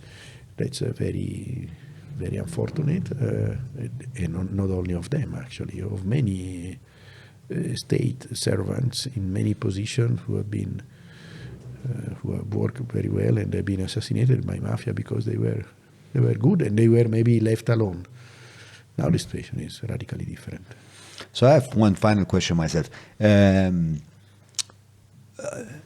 What are your thoughts on, the whole era of De Pietro, Mani Pulite, the whole Tangentopoli? I remember coming from school every day and my dad is in front of the TV and he's watching more politicians get arraigned. Yeah. Must have been something like 300 politicians got arraigned or something, some crazy number like that. Yeah. It has been at a certain moment a very popular, even a show. Every day, how many have been arrested today, and so on. Yeah. First of all, it has not been something organized over Italy among several prosecution offices. Each of them work for themselves. But there has been a moment where this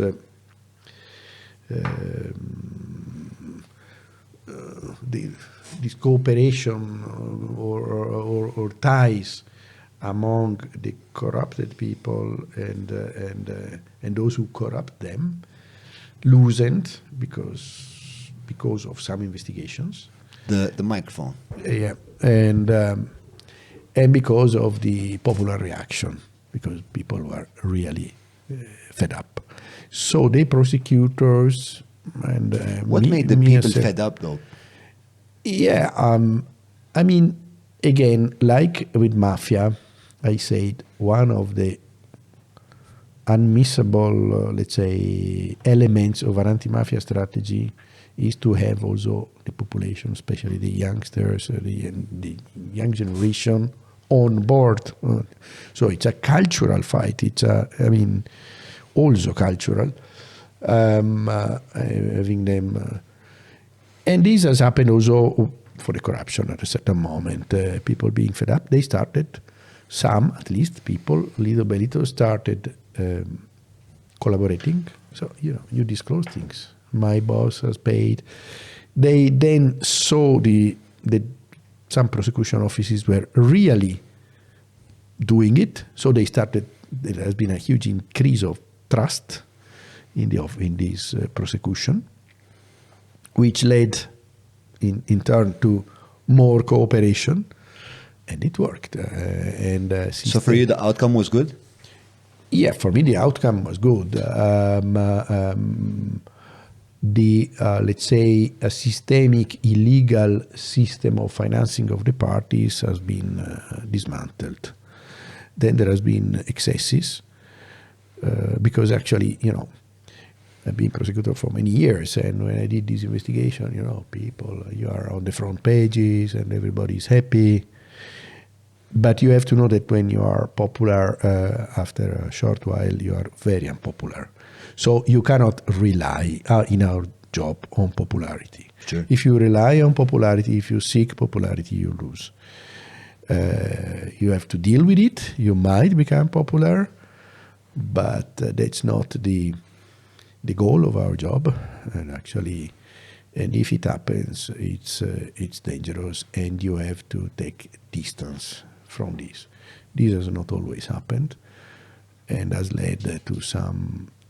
So, to be some of us has been too much influenced by this, and then you get into errors or delusions. So our job, it's not an easy job. You are in front of the people, and in front of everything you do is scrutinized, sure. Rightly so. Yeah. Is loved by someone, because if you attack or if you investigate of their enemies, they are very happy. But you have to know that if you investigate on them, then yes. So we have to be aware of this. Yeah. So, Mr. Kessler, thank you so much for coming over.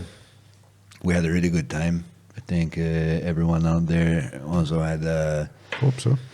A very informative evening. Yeah, evening. It's what a long one. How was the experience for you? New, this kind of conversation. Never happened, but I think it's a good way to get, let's say, free conversation, and hopefully also true conversation, and informative and useful for someone. We try to give a platform where, anyone that comes here has all the time in the world to really explain himself, and it's a bit different to TV, where it's you have 30 seconds to... Completely different, and much better. And I'm sure the country is going to tune in. I'm sure a lot of people are going to be very interested in what you have to say. And I'm sure they're going to find a lot of value in what you shared with us today. So I'd like to thank you. My team is also, like, we've had a chat in the break. Everyone's really happy. So that's all from us today. But before I close, I'd obviously like to thank our sponsors that make these kinds of shows possible. Those sponsors are Maypole, Derek Meats, Free Hour, Stretta Beer. Do you like the beer? Yeah. We have plenty more. And ice. I made sure that. Let's thank Kutricon, Garmin, ECAB, State of CBD, Shoulder Compliance in the house, as well as Agenda. Thank you for all our Patreons for being here, for all our Patreons for supporting us. You have no idea how much we rely on your support. Patreon.com/Jon Mallia. If you want to be part of our community and continue to support the work that we do. Follow us on Facebook, Instagram, TikTok, and all that stuff. And may I remind you that this conversation is also being broadcast on Love in Malta. Thank you and have a wonderful evening. Thank you for this opportunity. Pleasure. Absolute pleasure. Thank you.